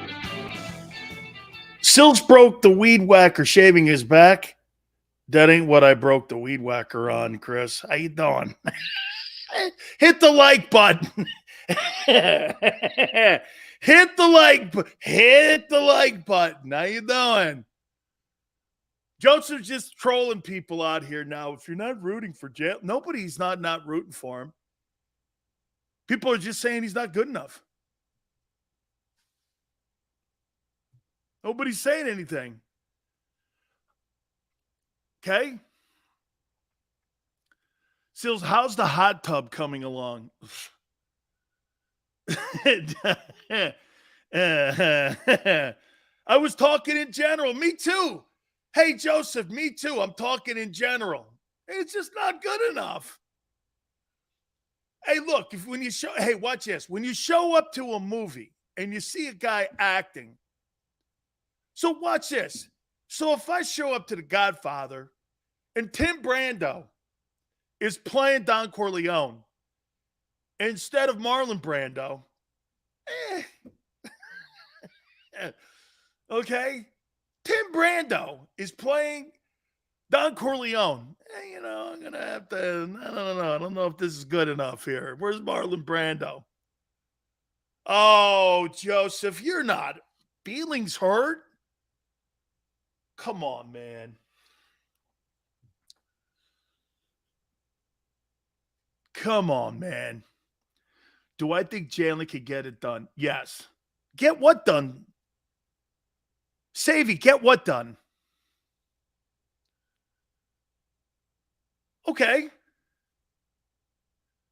Do I think Jalen can get it done? Yes. Do I think someone else could do it better? Yes. That's the best take of the show so far.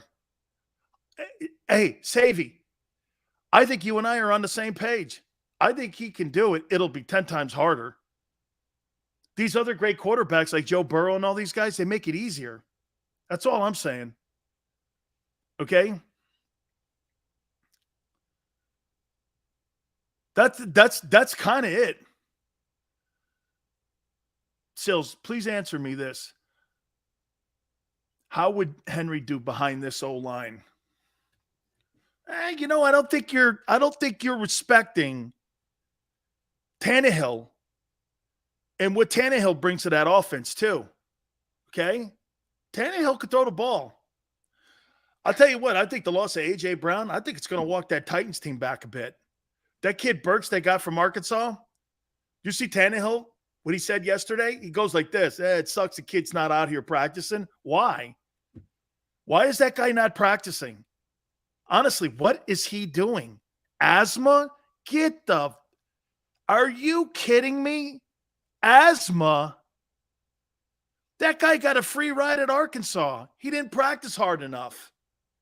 How do you not know that when you draft that dude and trade A.J. Brown? You want to know the biggest F-up in the offseason is the Titans letting that 25-year-old star go to Philly. How in the hell do you not know that? Right. And get this. Xander's like the Arkansas coach must be a shrimp. And how about this? How about the Arkansas coach not telling Mike Vrabel and people in Tennessee that this guy here, he's soft on practice? There's nothing about that Tennessee team that's soft. By the way, A.J. Brown never wanted to leave. But they were hijacking him on $4 million. Watch this. I'd rather have A.J. Brown than Tyreek Hill. I don't care what you say. That's just style for me. I want guys that look like that. When my wide receiver lines up in a Y or Z, and he's looking at your DB, and he's that dude, I don't want a shrimp out there. Okay? I don't care how fast he is. I'll take that dude. Have you seen that guy run with the ball after he catches it? Barrett Brooks sent me like a YouTube on him. That guy's a freak show, man. I mean, he is a freak show. I'll take that guy, especially in a style of offense like this. I mean, Dude, I have no idea what the Titans were thinking. Hey, Sydney, A.J. Brown is a winner. I'm all over him. Big Sills wanted Burks as well. Eastside Monster, he was one of the guys I circled. Yeah. He surely was. Absolutely. By the way, that doesn't necessarily mean he sucks. That's a problem that he's not practicing. But that has nothing to do with ability and what's going on in the mini camps right now. You don't know that. What were they saying about Jamar Chase? He couldn't catch NFL footballs because it had like the circle on it or some shit. Then he goes for 1,500 yards. Yeah, that was dumb. Kyle, I never said I didn't. No, I circled him and said he'd fit what they're trying to do. Instead, by the way, oh my God, thank you guys. Hey, Xander, look what these guys did for me. I never thought about that. You're damn right I wanted a player like Trayvon Burks. You know why? Because Tennessee saw the same thing I saw, that it reminded them of A.J. Brown, and that's why they sent him to Philly. Yeah, so did the Titans. The Titans saw A.J. Brown in him. Exactly what I saw. And that's an NFL football team doing it. Yeah. They saw the same characteristics I did. They saw A.J. Brown characteristics. Yeah. Okay. I'm guilty. Yeah. Yeah. They saw the same thing I saw and agreed with me because they drafted him. Yeah. Thank you. I got the Titans pick right because that's why they sent A.J. to you. They thought they got a cheaper A.J. Brown. Little did they realize, and nobody knew, that this guy here, asthma? Come on, man. Yeah. I gotcha. Why trade for potential when you are... Dude, I do not believe in that either. Potential?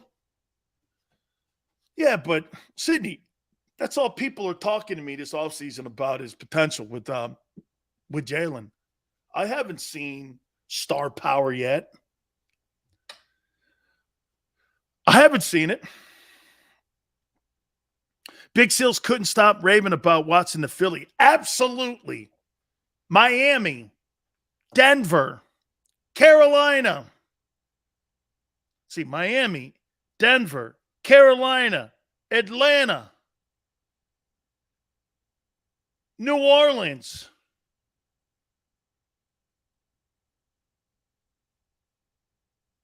Minnesota. There were like 7 teams that were looking into Deshaun Watson. Guilty again. Guilty again. Then what changed it, one more time, is the guaranteed money. You don't really think Deshaun Watson wanted to play in Cleveland, do you? For $230 million guarantee, how you doing? I'll play on the moon.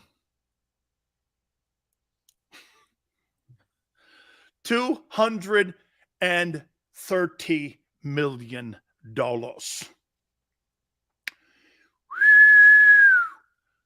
Watch this, though, too. You know what's crazy? Some of you still think that you would rather have Jalen Hurts than Watson. Watson's going to play eventually. He's going to play. I can't wait to see how the NFL is going to handle this. So what is it tomorrow? His cases are going to be heard, or there's going to be some type of resolution on it. They're going to suspend him indefinitely. For what? He's not guilty of anything. What's he guilty of? What crime has he committed? Has he been found guilty of a crime? This is where the NFL gets in trouble. And again, I'm not defending him, and I'm not bashing anybody here. I defend due process.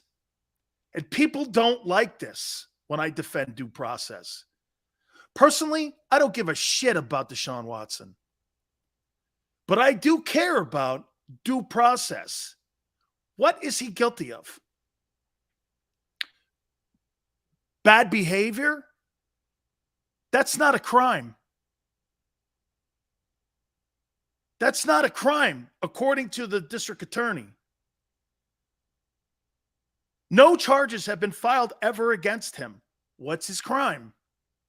How are you going to come up with a punishment that you feel fits the facts? The media doesn't. I don't have the facts. You don't have the facts. All you have is idiots like me commenting on it, pro or con. Once again, I don't care. I don't care what happens in Cleveland. Could care less. Could care less. Shit, Roethlisberger was accused of raping a woman in a toilet. What did he get? 6 games?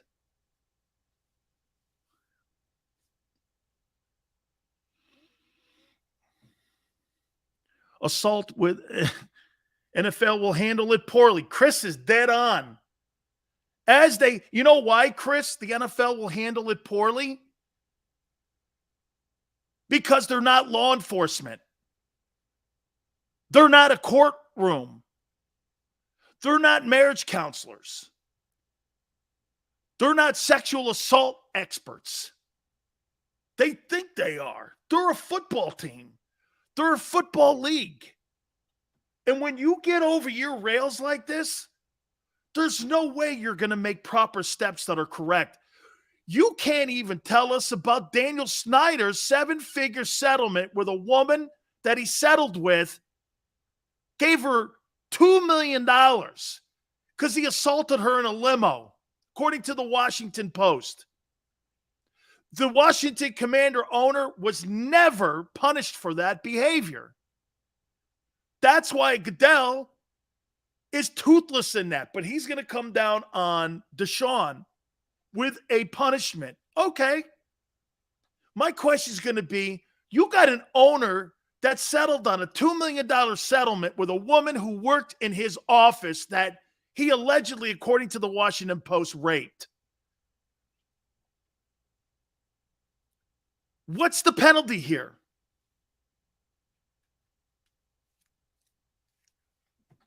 They don't take his team away like they took Jerry Richardson's team away in Carolina. You see, the NFL media doesn't ask these questions because you know why? Accessibility again. I got to get in the building. You start shitting all over an owner. And by the way, okay, I'm not really attacking Daniel Snyder. I'm attacking the fact that the media is looking at Deshaun Watson with one eye, and then they're allowing some of these other guys to just skate. Sexual misconduct should not have levels. I had someone say this, Sills, it's 24 cases versus 1. 1 case is as bad as 24 cases. You can't have people in your business that act like that make a unhealthy work environment. I don't care how many people it is. 1's too bad. I'm so happy. That's one of the great things. You know, people have said a lot of shit about me. I respect women all the time. All the time. Joy Taylor worked for me. I told you this numerous times.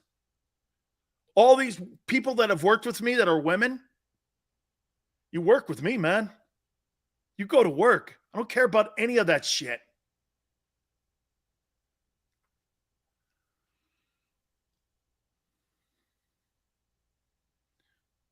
You should not have levels. That's right, Nathan. Character here. I don't want my here. I'll give you something better, guys. You know what?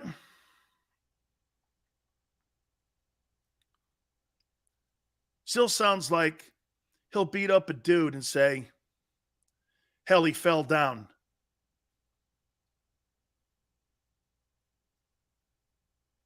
I don't believe in putting your hands on anybody, guy. That's not a way to make a point. That's an asshole's way of making a point. When you have to lower yourself to put your hands on someone else to make a point, that's a you thing. You're not intellectually inclined to be able to come up with a conversation to make your point and understand that you're trying to make a point. You resort to what? Violence. Those are the weakest people in the room. That's not me.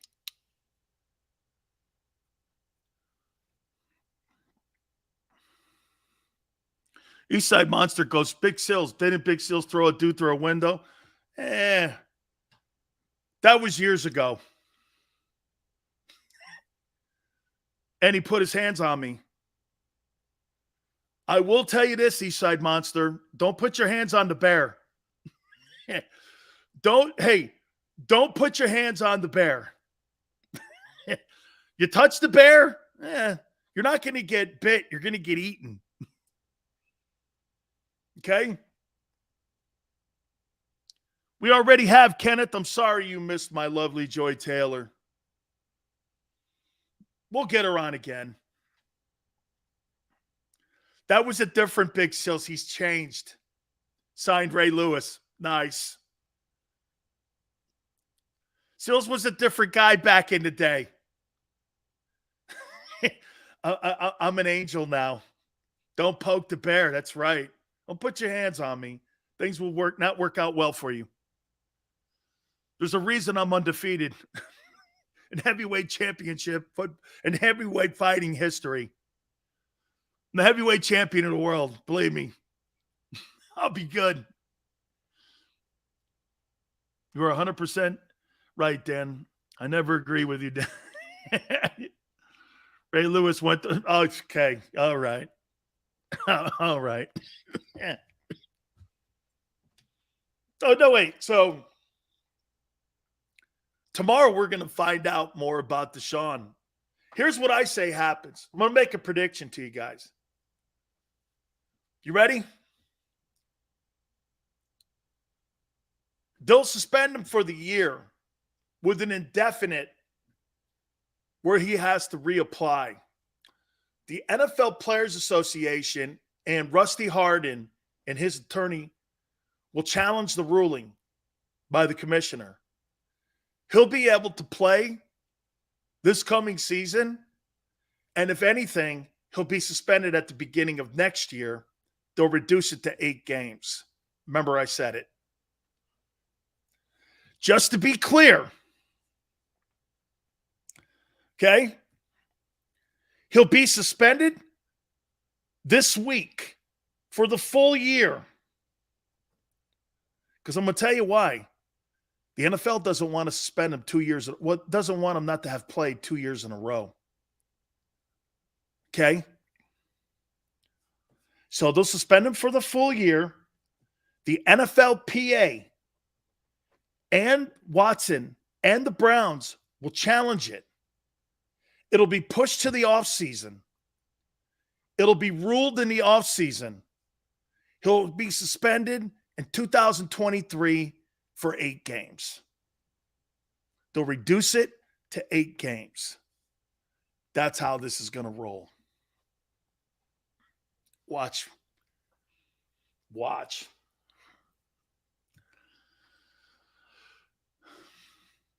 Watch. What do you think?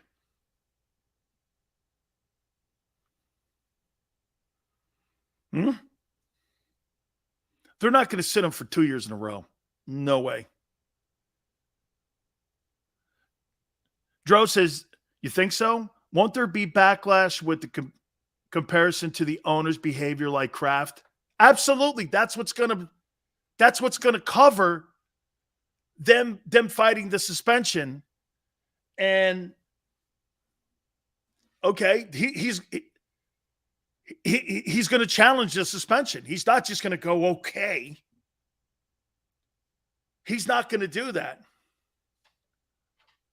They're going to challenge it, and the NFLPA better challenge it for him because their job is not to be a person that looks on the morality side of this. You're there to defend the NFL players. That's your job, is to defend the NFL players. I think he gets 8 games. So Calvin Ridley gets 1 year. Yeah, Calvin Ridley was caught gambling. Deshaun Watson hasn't broken any laws whatsoever. What laws he broken? And again, don't tell me what your passion and your feelings are. Hey, do I think the guy's a creep? Do I think he's weird? Absolutely. That's not the point here. Do I think some of the owners are weirdos like Bob Kraft? Absolutely. That's not what I'm talking about. And again, I don't give a shit about Deshaun Watson. But you got to be fair to this here. I know, the media is quick to react immediately when they see something that they think and they're making a judgment on. You have no facts, but you're making judgments on it, which means you don't have the facts. Do you know more people overreact to things that they don't have the facts on than anything I've ever seen? And if last week and these last couple days haven't played that out, I don't know what the hell you're thinking. There are so many things people don't have all the facts on. But we're so quick because emotions take over here. And again, I will say this to you. Okay, if I was the National Football League, I'd be very careful because 49% of your fan base are women, dude. And you better make sure that you're not coming down on that side where it makes it look like that guy is just going to walk through the yellow brick road like you have already these last couple months by giving him a $230 million pay raise. You think that's a good look? Ask yourself that. You think that's a good look for women or anybody in this country? When you gave a guy $230 million in guarantees and you gave him an $18 million raise, and you're going to talk to me about right now what's going to be fair? Shit, they haven't acted fair the whole time. They paid him last year. He was on the active roster. He got a credited year, and they gave him a pay raise in Cleveland. How in the hell do you think that looks good to women who are 49% of your fan base? Not good.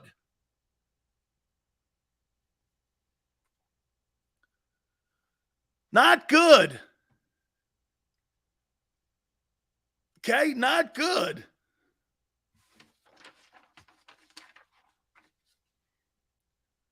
Plain and simple, violated the conduct policy.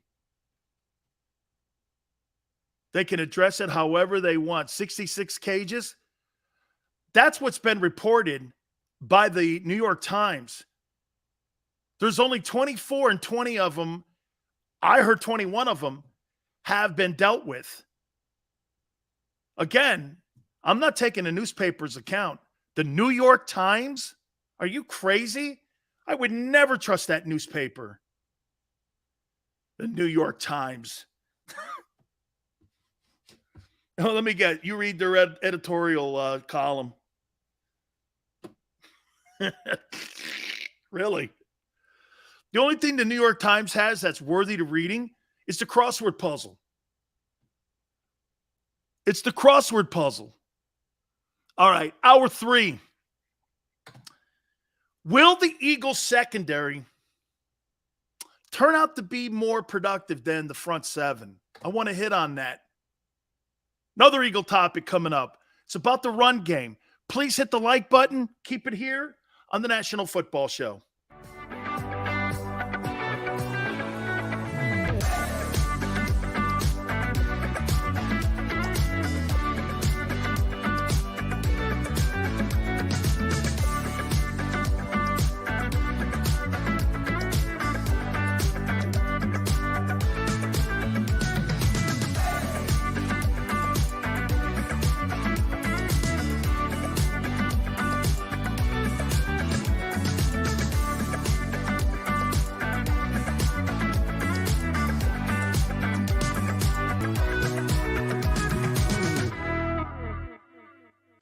News at 11 with Rick Williams. It's the team you trust to bring it all together. The stories that impact your community. A sports roundup for the locals.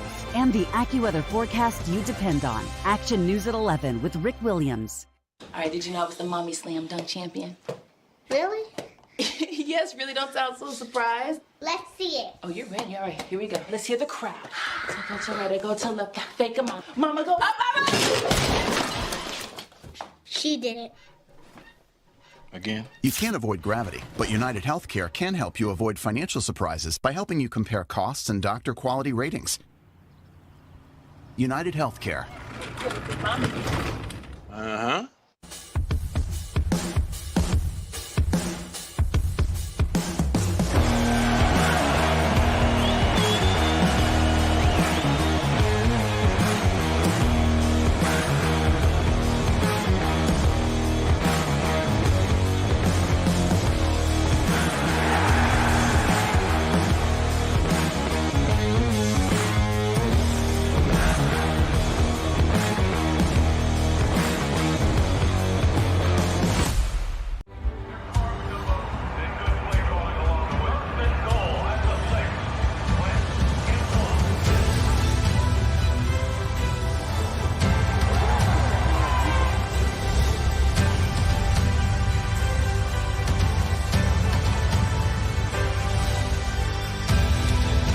Field of life, First Trust Bank is there for you.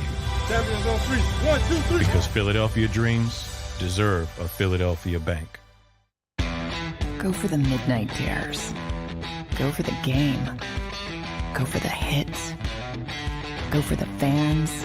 Go for the win. Go to Ocean Casino Resort. Book your trip at theoceanac.com.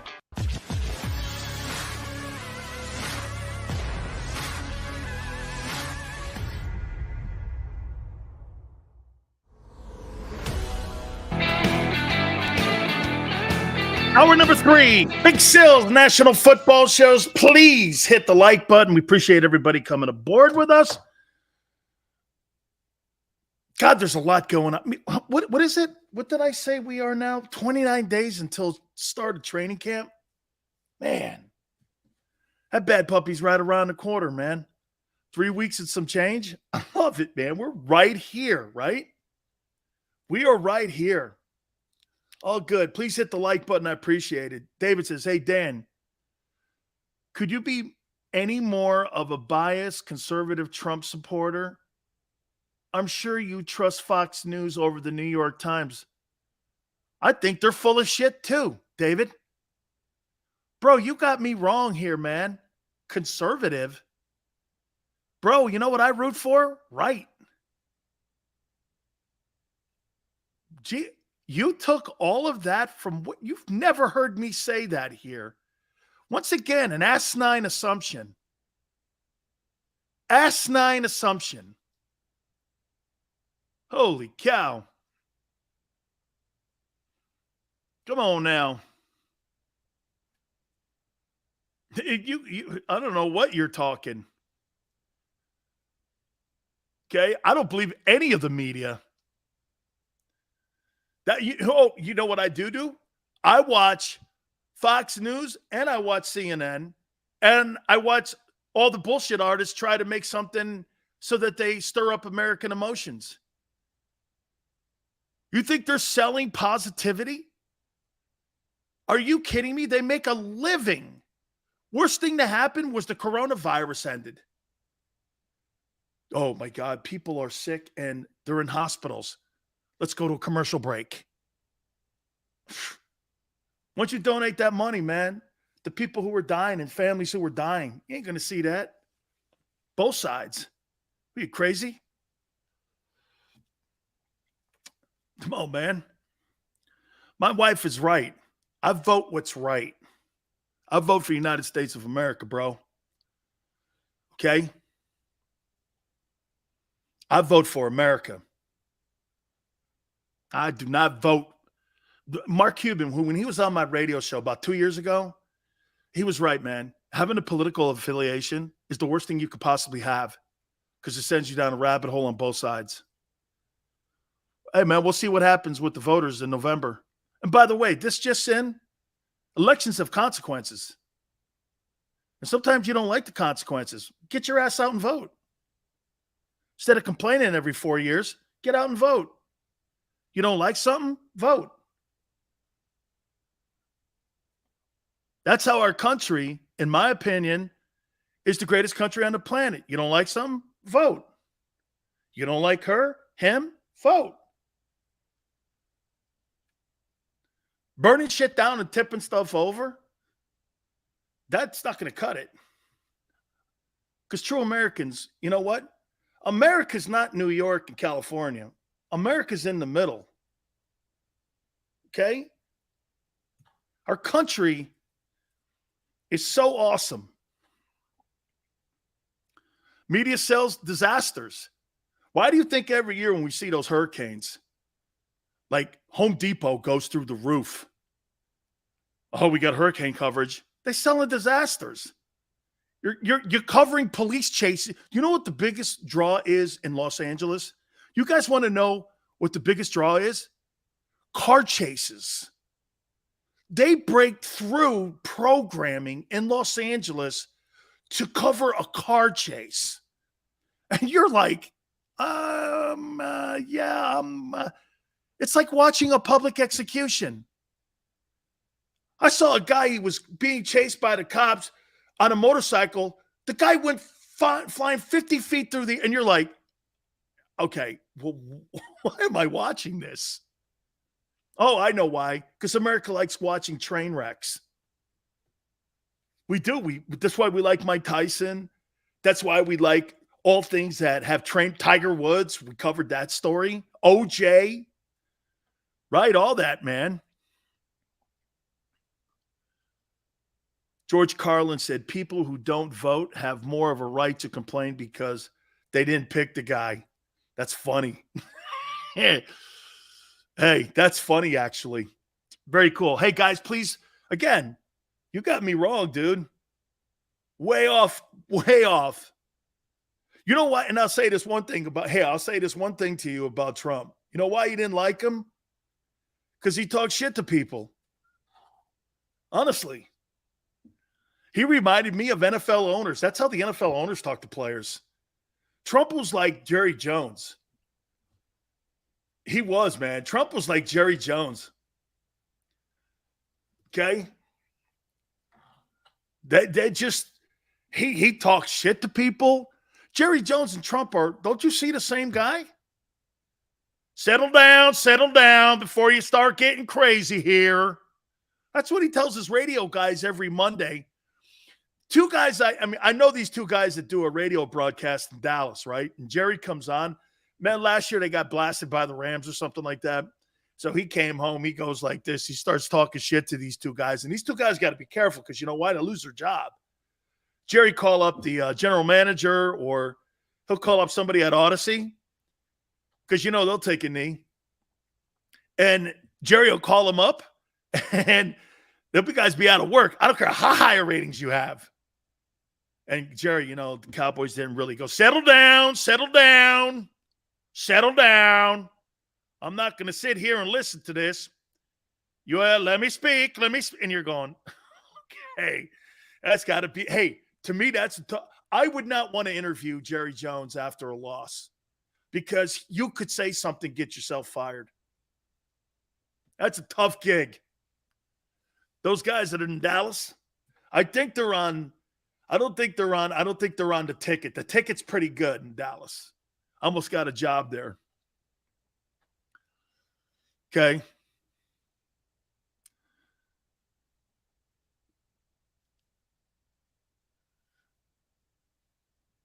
I don't like Jerry Jones either.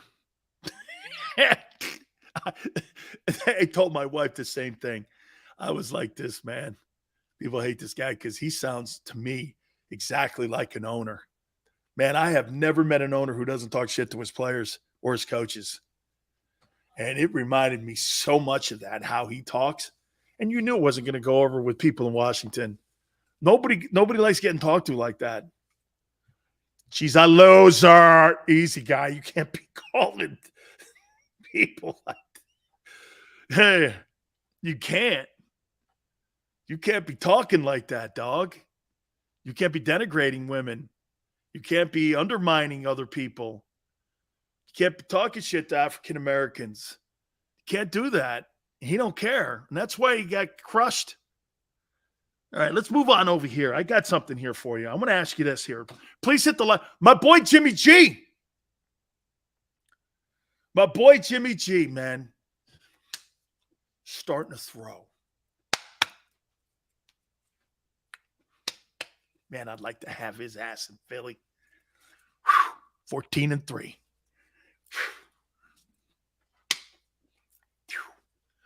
Here, wait a minute here. Let me double check. Let me double check something here on Jimmy G. I got to make it. Hold on. Let's see here. What's Jimmy Garoppolo's record as a starting? What's Jimmy Garoppolo's record as a starting quarterback? 31-14. According to StatNews, Jimmy Garoppolo has a record of 31-14 as a starter with the 49ers in his career. What's Jimmy Garoppolo's postseason record?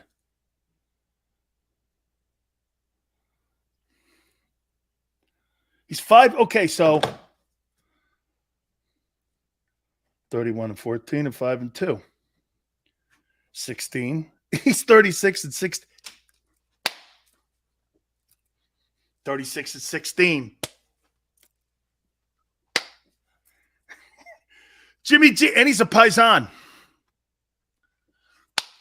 Stats versus the Eagles in 2021.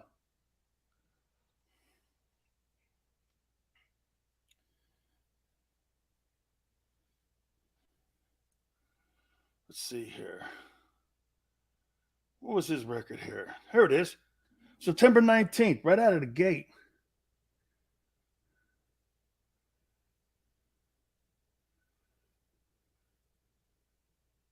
Total yards, not bad.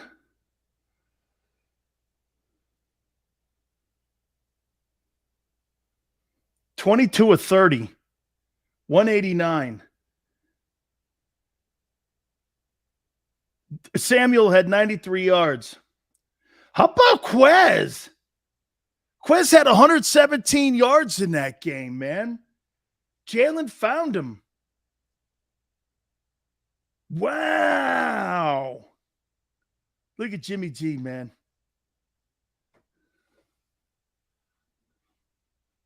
Jimmy G stats. 20 touchdowns, 12 picks, 98.7 quarterback rating, 38-10. Look at that dog. Damn. Jimmy G.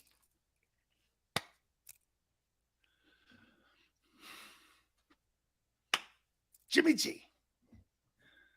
Yeah. Man, I like this guy.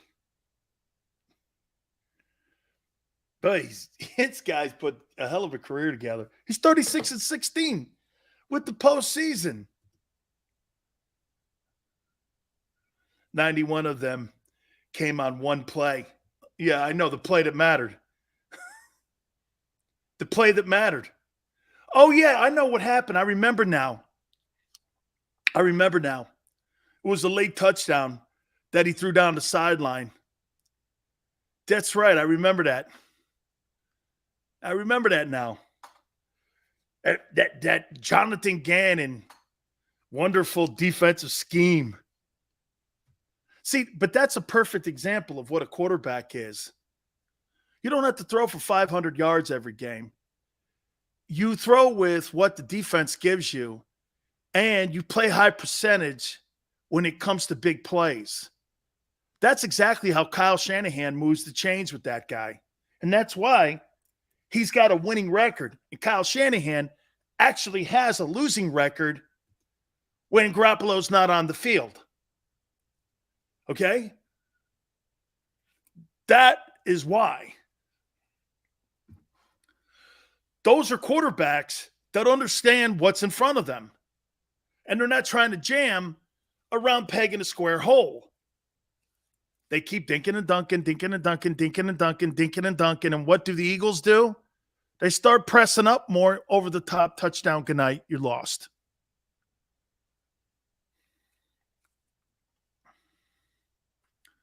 Yeah, especially late in the game, Dank. Especially late in the football game.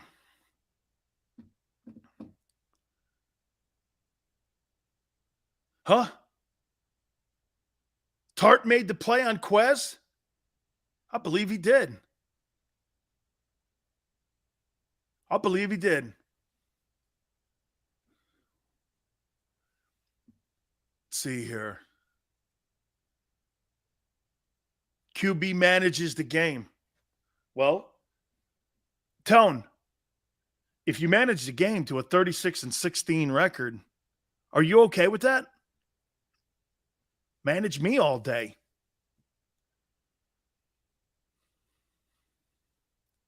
Right? Manage me. Can I be 36? Can I be 31-14 in regular season play and 5-2 in the postseason?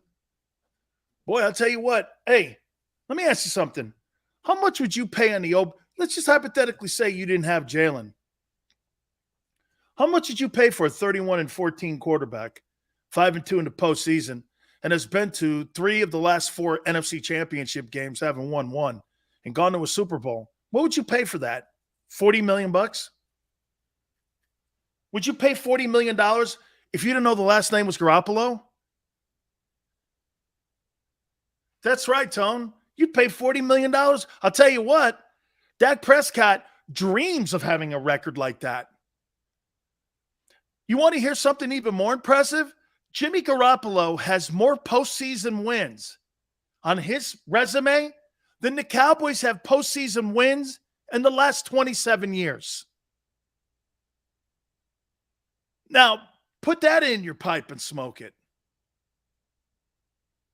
He's got more wins than the entire Cowboy franchise does in the last 27 years.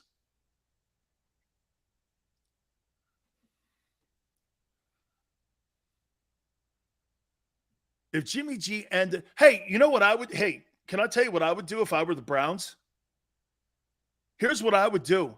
If it comes out and my prediction's wrong and they suspend him for the year and he doesn't get a chance to challenge that ruling and he is out, I would make sure he's suspended with no pay. And then I would go and I would get Garoppolo and trade for him because Jimmy still got a year left on his deal. And you know what I would do?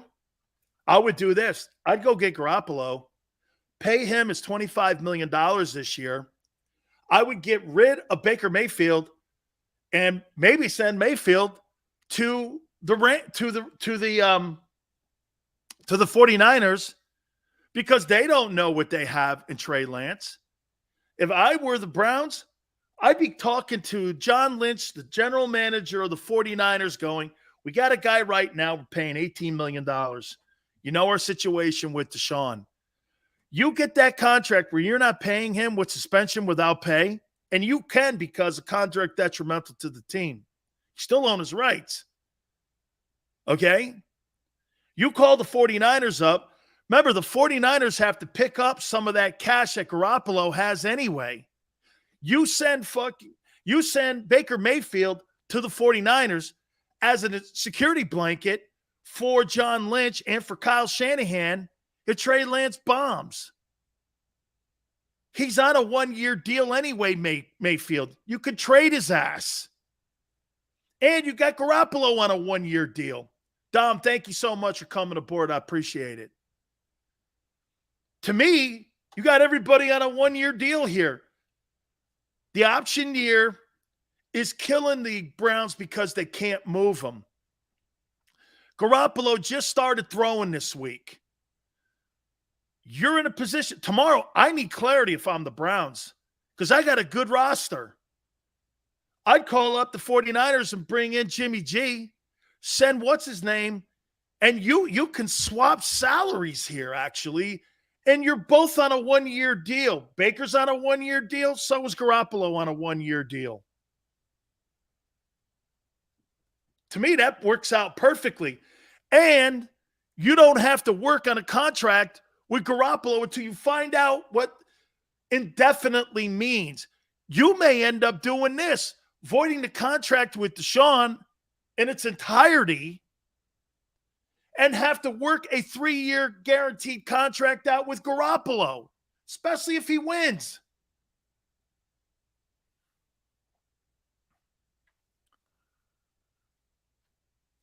Master says Seattle and Carolina.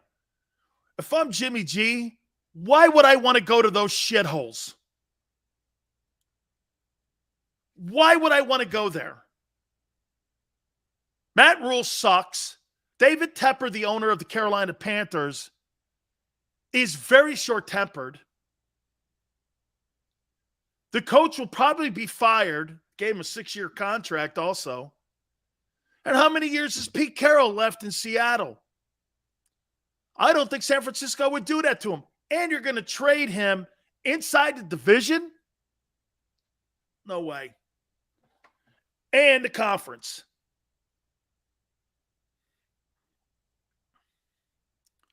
$20 million, $18 million swap. And Chris, the secret to that is they're both on 1-year deals. So you're going to be safe in this.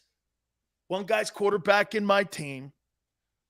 Baker is on a 1-year deal. He may jettison out of San Francisco. What if Trey Lance is a bum? What if he is a bum? And Baker goes to a team that kind of resembles a little bit what they did in Cleveland last year by running the ball with Kareem Hunt and with Nick Chubb. And the difference is you got a big-time wide receiver and Deebo Samuel there. Carroll's 80. Man, don't send me to something like that. He's got 2 years tops. Why do you, again, Russell Wilson pulled the ripcord because Carroll's on the 19th green right now. He's on the 19th green.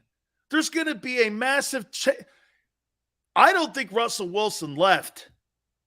Personally, I don't think Russell Wilson left Seattle because of Pete Carroll. I think he left Seattle because of Pete Carroll's age. And he knows the next coach rolling in there. There's new management. Paul Allen's family is not going to own the team any longer. They're selling it. There's no coincidence that since Paul Allen's death, Seattle has imploded. It's almost the same way that O'Brien, when Bill O'Brien, what was the old man's name, McNair? I forget the old man's name.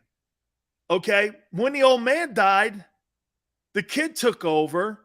They asked Bill O'Brien to be the GM and the head coach, and that was a shit show. That's exactly what's happened in Seattle. It's turned into a shit show. They almost got rid of DK Metcalf up there.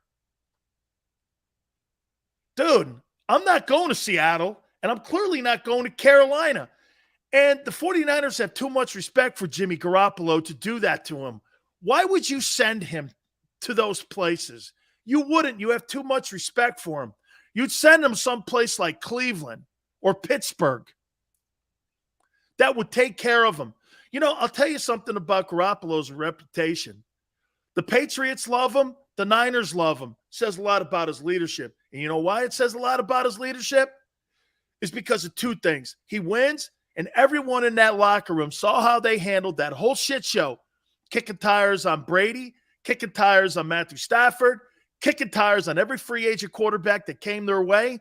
Garoppolo said nothing. Then when they made that move with Miami to trade all those draft choices to get Trey Lance up there, he still didn't say shit. And he won. He went into Dallas and put it to him.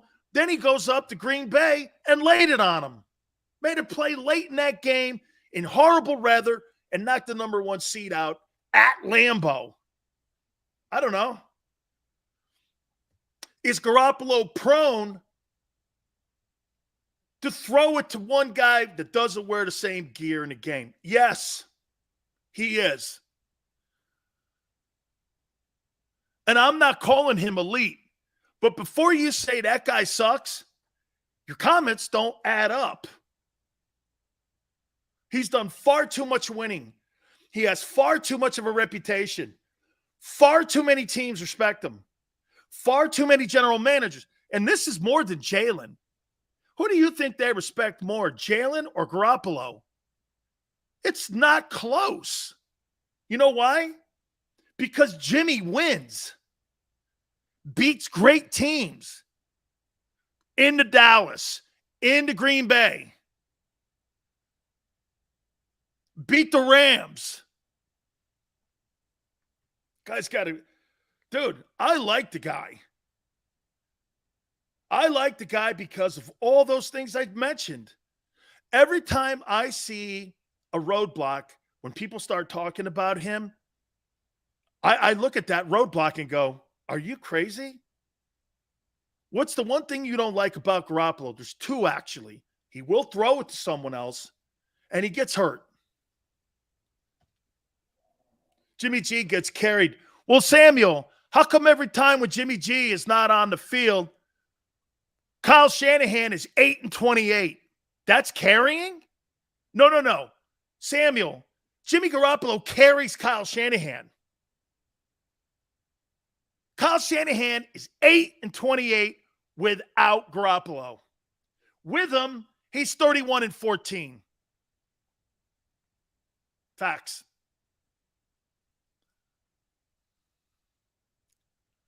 Greg goes, I can't believe Jimmy G beat Aaron Rodgers in Green Bay. Bro, I can't either.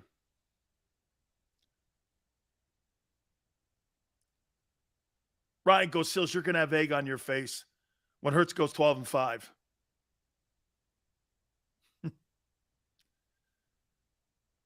Daz goes, I like Kenny Pickett. I think he does well in Pittsburgh.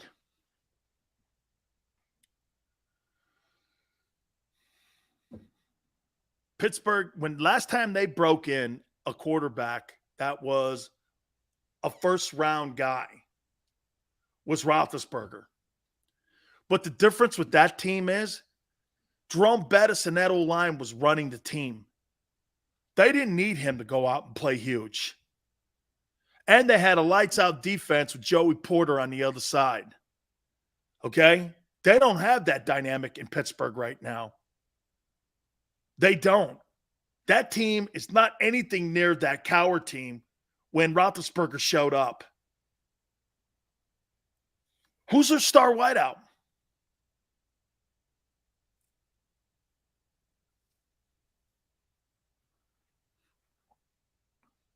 We'll see what Pickett does. Michael goes, ouch, don't hit us with facts.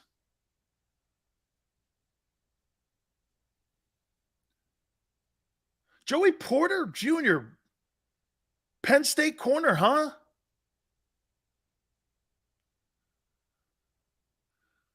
I didn't realize that.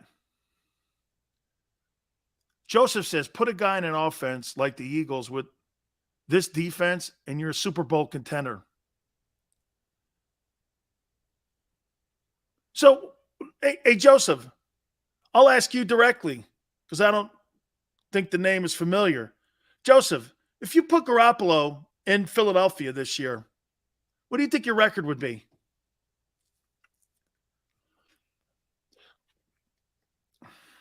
Okay. Joseph, if you put Jimmy Garoppolo in this offense this year, what do you think the record would be? And by the way, they ran the ball in San Fran, but the quarterback had nothing to do with the running game. You want the Philadelphia Eagle offense. By the way, that's going to lead me to my next topic here. Okay? That's going to lead me to the next topic here. As a matter of fact, let me write this down here. 49ers versus Philly.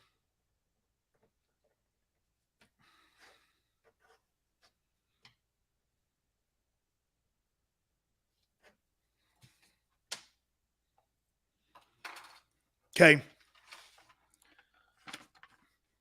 I got the topic here, coming back here. Do me a favor, guys. Our friends at Morgan & Morgan, where the fee is free. If you're hurt or injured on the job, this is your place. These are the people that are going to protect you and your family and making sure that you get your fair compensation. For the people is not a slogan. It is who they are. Last 30 years, they've collected over $13.5 billion, and there is no such thing at Morgan & Morgan as a fender bender. 800 attorneys strong all across the country, making sure that when you go to Morgan & Morgan, you have an army of attorneys that are waiting to protect you and your family. Call them at 800-512-1600. That's 800-512-1600. Look, the consultation is free and the call is free. Open 24/7, 7 days a week. 800-512-1600. And when you call Morgan & Morgan, do me a favor, tell them Big Sil sent you. I'm John Morgan of Morgan & Morgan. When you're hit from behind in a car crash, the insurance company may try to say, you can't possibly be hurt. It was only a few miles an hour. It's simply not true. You see, here's the thing. Getting hit at 10 miles per hour is like falling off of this. 15 miles per hour, like this. And only 25 miles per hour, this. Injured, dial pound law. There's only one Morgan & Morgan.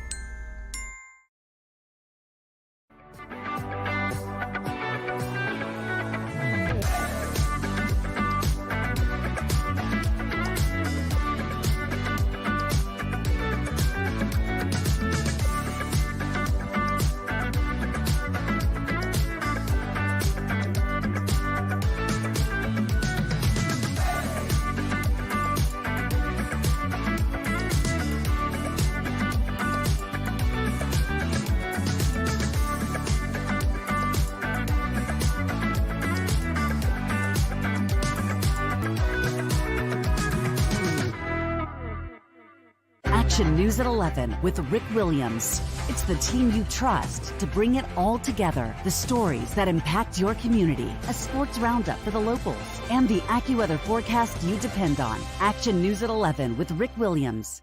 All right, did you know I was the Mommy Slam Dunk Champion? Really? Yes, really, don't sound so surprised. Let's see it. Oh, you're ready. All right, here we go. Let's hear the crowd. So go to right, I go to left, fake 'em out. Mama, go up, up, up. She did it. Again? You can't avoid gravity, but United Healthcare can help you avoid financial surprises by helping you compare costs and doctor quality ratings. United Healthcare. Uh-huh.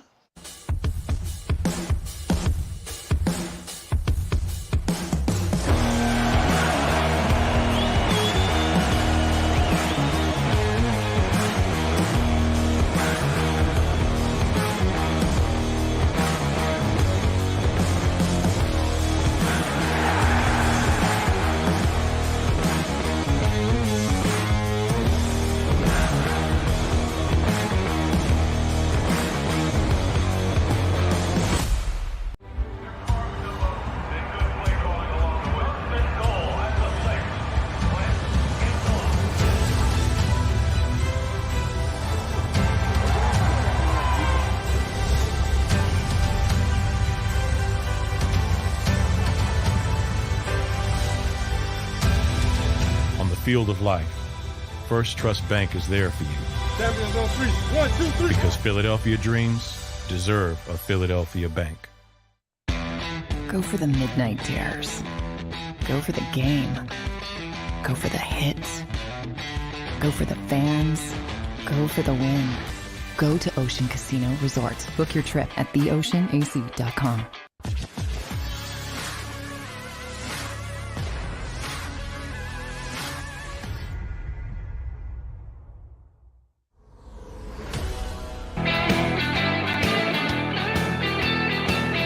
Welcome back. National Football Show. Do me a favor, guys. Please hit the like button. Here's a topic question for you. Will the Eagles' run game still dominate? Do you think going into 2022, the Eagles' running attack will still be a dominant force as they were a year ago? By the way, I'll bury the lead. I don't think so, and I'm going to tell you why. Eastside Monster says yes.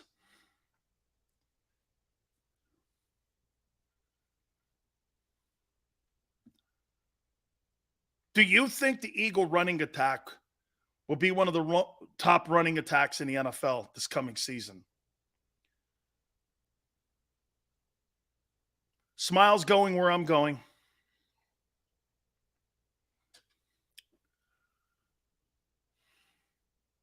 Yes, unless coaching tries to throw too much. Top 10?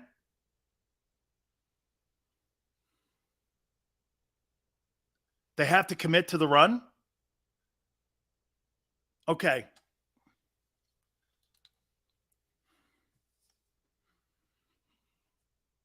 Here's the problem with that. When your quarterback is the number one focus in the run game, how are you going to go with your passing game and develop your passing game when your quarterback is the number one run option? In San Francisco, Garoppolo has nothing to do with the run attack. And they're one of the top rushing teams in the league. He has nothing to do with the running game.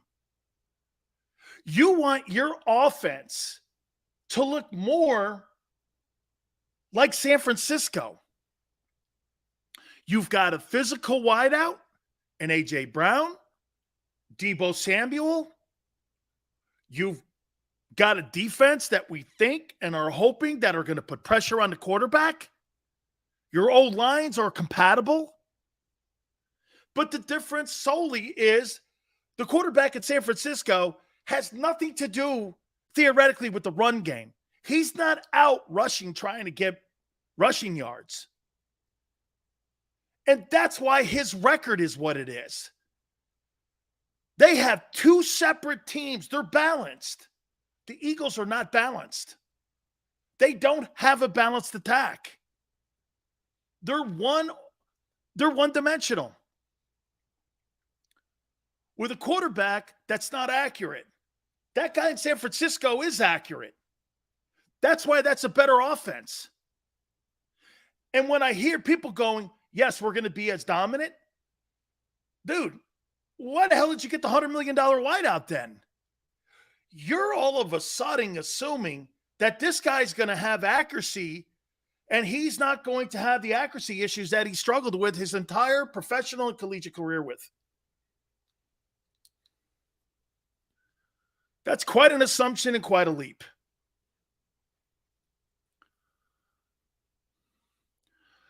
Just Mike says screen game is an extension of the run. Where was the Eagles' screen game last year? He struggled in the screen game. Where in the world was the screen game for the Philadelphia Eagles last year? We take a look at that.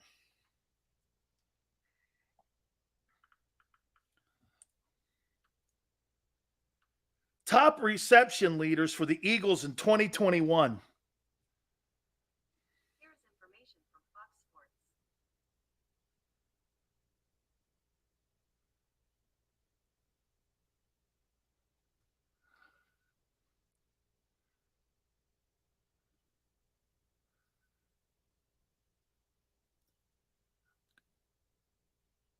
Gainwell had 33 catches, led the way. Sanders had 26. You had 59 receptions with two running backs. In a game today, Brady would have that in 2 games with Leonard Fournette. 59 receptions between 2 players. Shit, Fournette had 82 catches 3 years ago in Jacksonville. That's a screen game. Was non-existent. Exactly, Ray.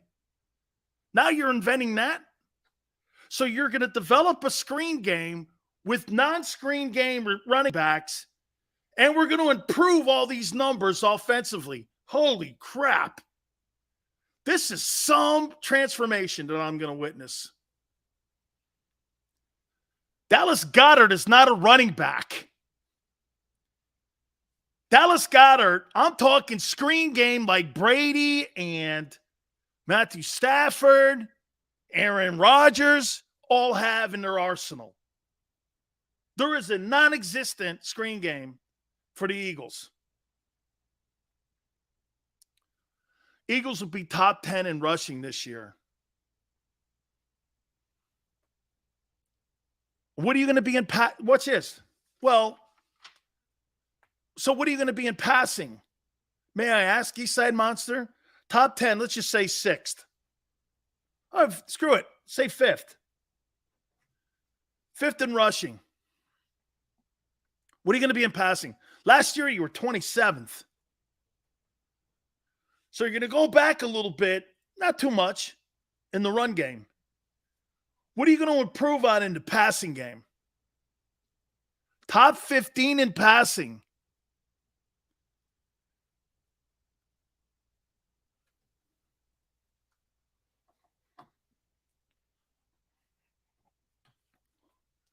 Let's see what that looks like.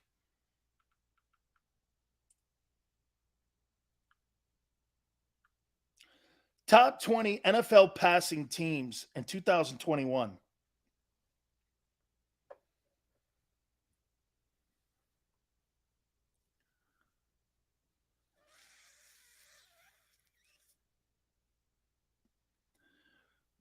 Let's see. 1, 2, 3, 4, 5, 6, 7, 8, 9, 10, 11, 12, 13, 14, 15.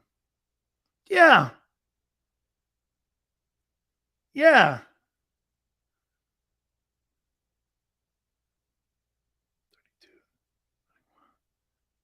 You were 29th actually last year. But yeah. Okay. Your top 15 team. Bucks were 1. Chargers 2.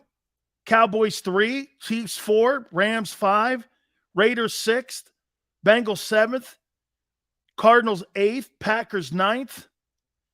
Bills 10th, Vikings 11th, 49ers 12th, Ravens 13th, Patriots 14, Steelers 15. Will you be better than the Falcons? Yes. Will you be better than the Jets? Yes. Will you be better than the Dolphins? Push. Will you be better than the Broncos? No. Will you be better than Washington? Will you be better than the Titans?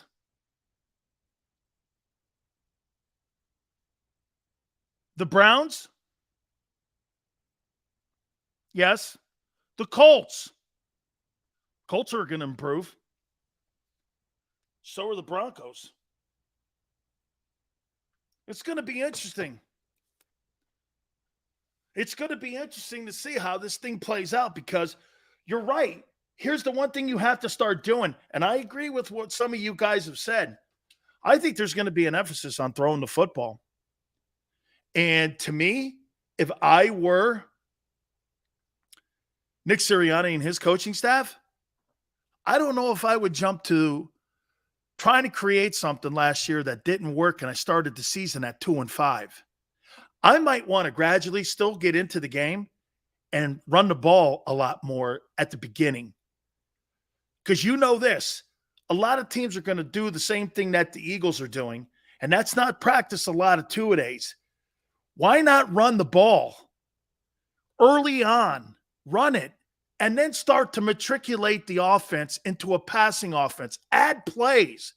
If you come out early and you start throwing that ball, you're going to shit the bed.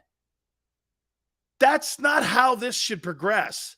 I'm going to give you guys something else too. You know, when I was in San Francisco, I got a chance to have Bill Walsh on my program numerous times. And I asked Bill about developing a quarterback. And he was so awesome to me. I said, yeah, you know, guy bigger. He goes, Dan, a quarterback is in the feet and in the legs. The faster guys that get back to a 7-step, they get to take all the information and they can process it. The guys that get back fast, you know, I'll sometimes, you know, Vinny Testaverde was a floater. He'd float back to a 7-step and jump. Walsh hated that. Montana, get back there, boom. He would process the information, and Joe's exceptional at it. Watch Brady's feet too. One of the things that made Manning so interesting was Manning labored at getting back to a 7-step. Brady glides back, gets to a spot, and rhythm passes. But what he said to me about Montana, how they developed Joe, you remember Joe, he rolled right the entire time in his first, 5, 6 years as a quarterback with the Niners? Why was that? He managed half the field. He wanted Joe to see half the field from hash mark to sideline. And Joe went right. That was his strength. Teams would try to stop it. They couldn't because you had Rice over there and you had Roger Craig catching those passes across the middle. Remember, Roger Craig was the first guy to have 1,000 yards receiving and 1,000 yards rushing. Nobody had ever seen that before because they had a great screen game. Montana was set up, and he managed half the field. That play that he made in the back of the end zone to catch, he was rolling right. What made Montana more dangerous is when Joe went back in the middle of the field and he processed everything and he saw everything. And Joe knew where to throw the ball. He was a machine. And he threw darts.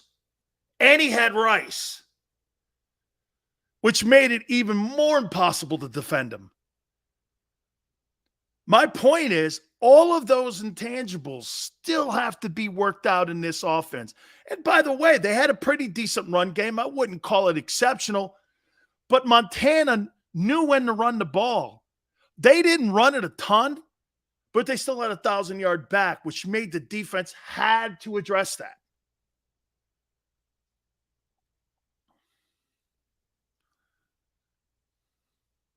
Nick says, don't ever let anybody tell you you can't do something.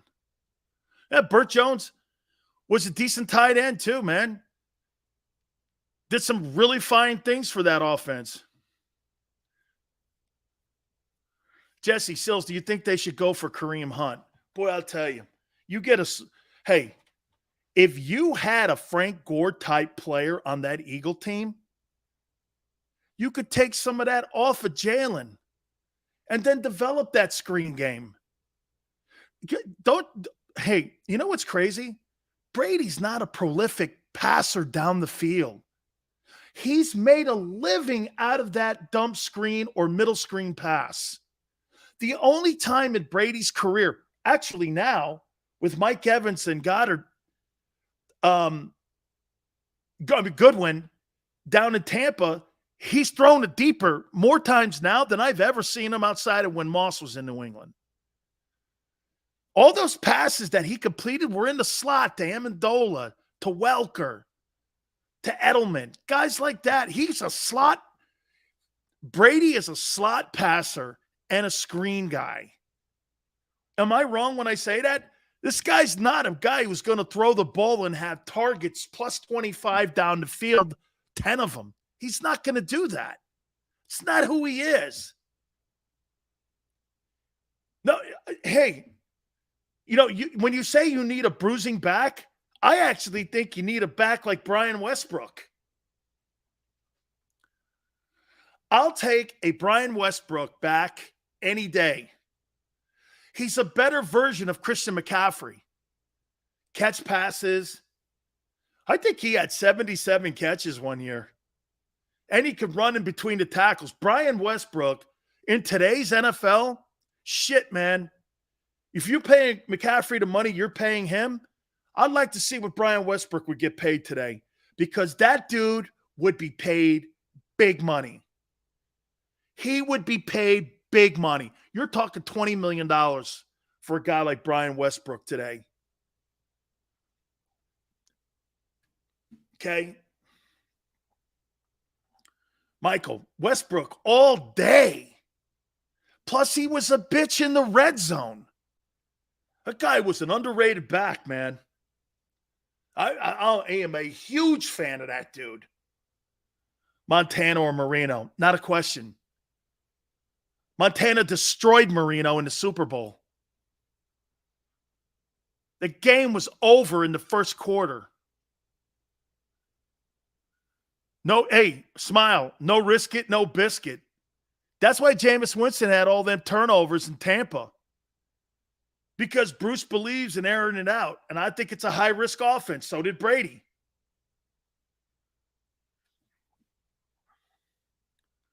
Holy shit. Westbrook had 90 catches.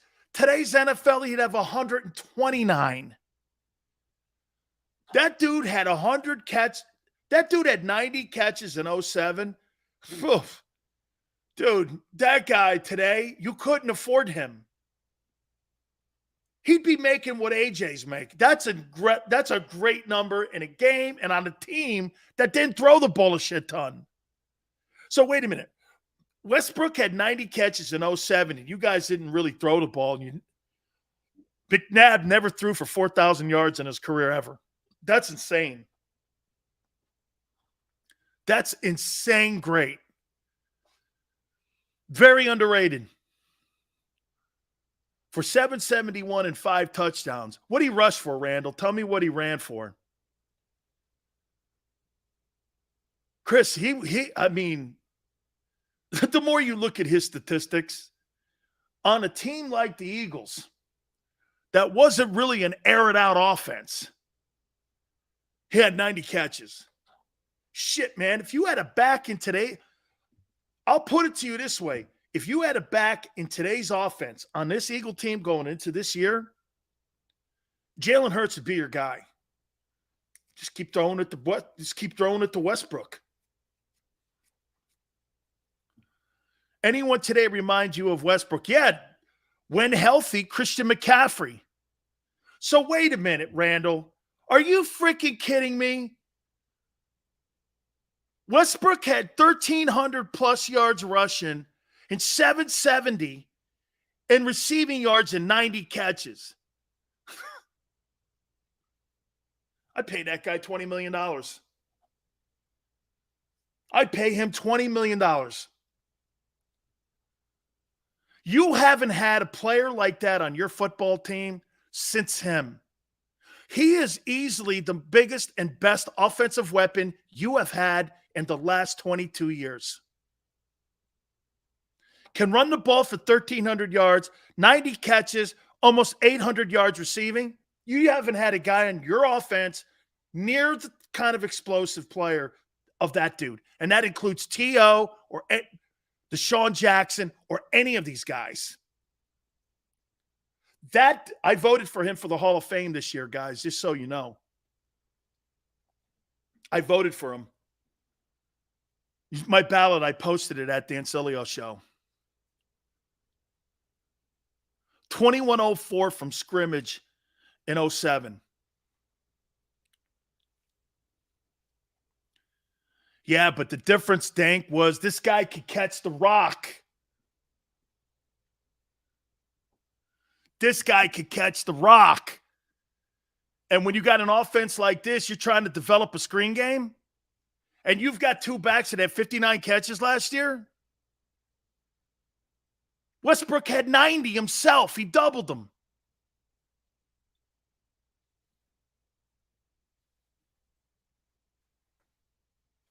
You're welcome, Michael.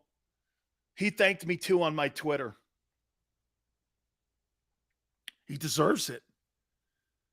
He deserves it. What he did at Nova was fantastic. He did great things at Nova.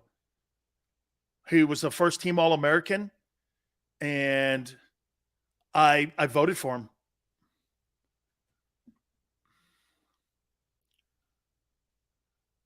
.6 yards a carry, almost 9 yards a catch. That's a machine. Westbrook. I'm taking Westbrook. He can do more. Shady's a better runner. Westbrook's a better back. Westbrook's a better back because he can do more. He's a tougher cover. And you never have to really take him off the field. Shit, you could wind that guy, you could line him up in the slot in today's NFL. You put that guy in today's slot. Hall of Famer, I don't believe so because he doesn't really have the numbers like a Marshall Faulk. I don't think he's a 10,000-yard back. Okay? You got to be over 10 grand as a back, in my opinion, for you to have that distinction of being a Hall of Famer. But boy, he has Hall of Fame talent, to say the least, man. Just a difficult cover. Unbelievable. Guys, I appreciate it. Great discussion today, as always. Have a lot of fun, don't we? Kid around a little bit. Nobody gets hurt. And by the way, we should have a running clock. Shouldn't we? And how many days to camp? We got 29 days until the start of training camp. We're getting closer and closer, man. I cannot wait. Have a great one. Till tomorrow, 3 to 6 Eastern time. We shall see you on the flip side.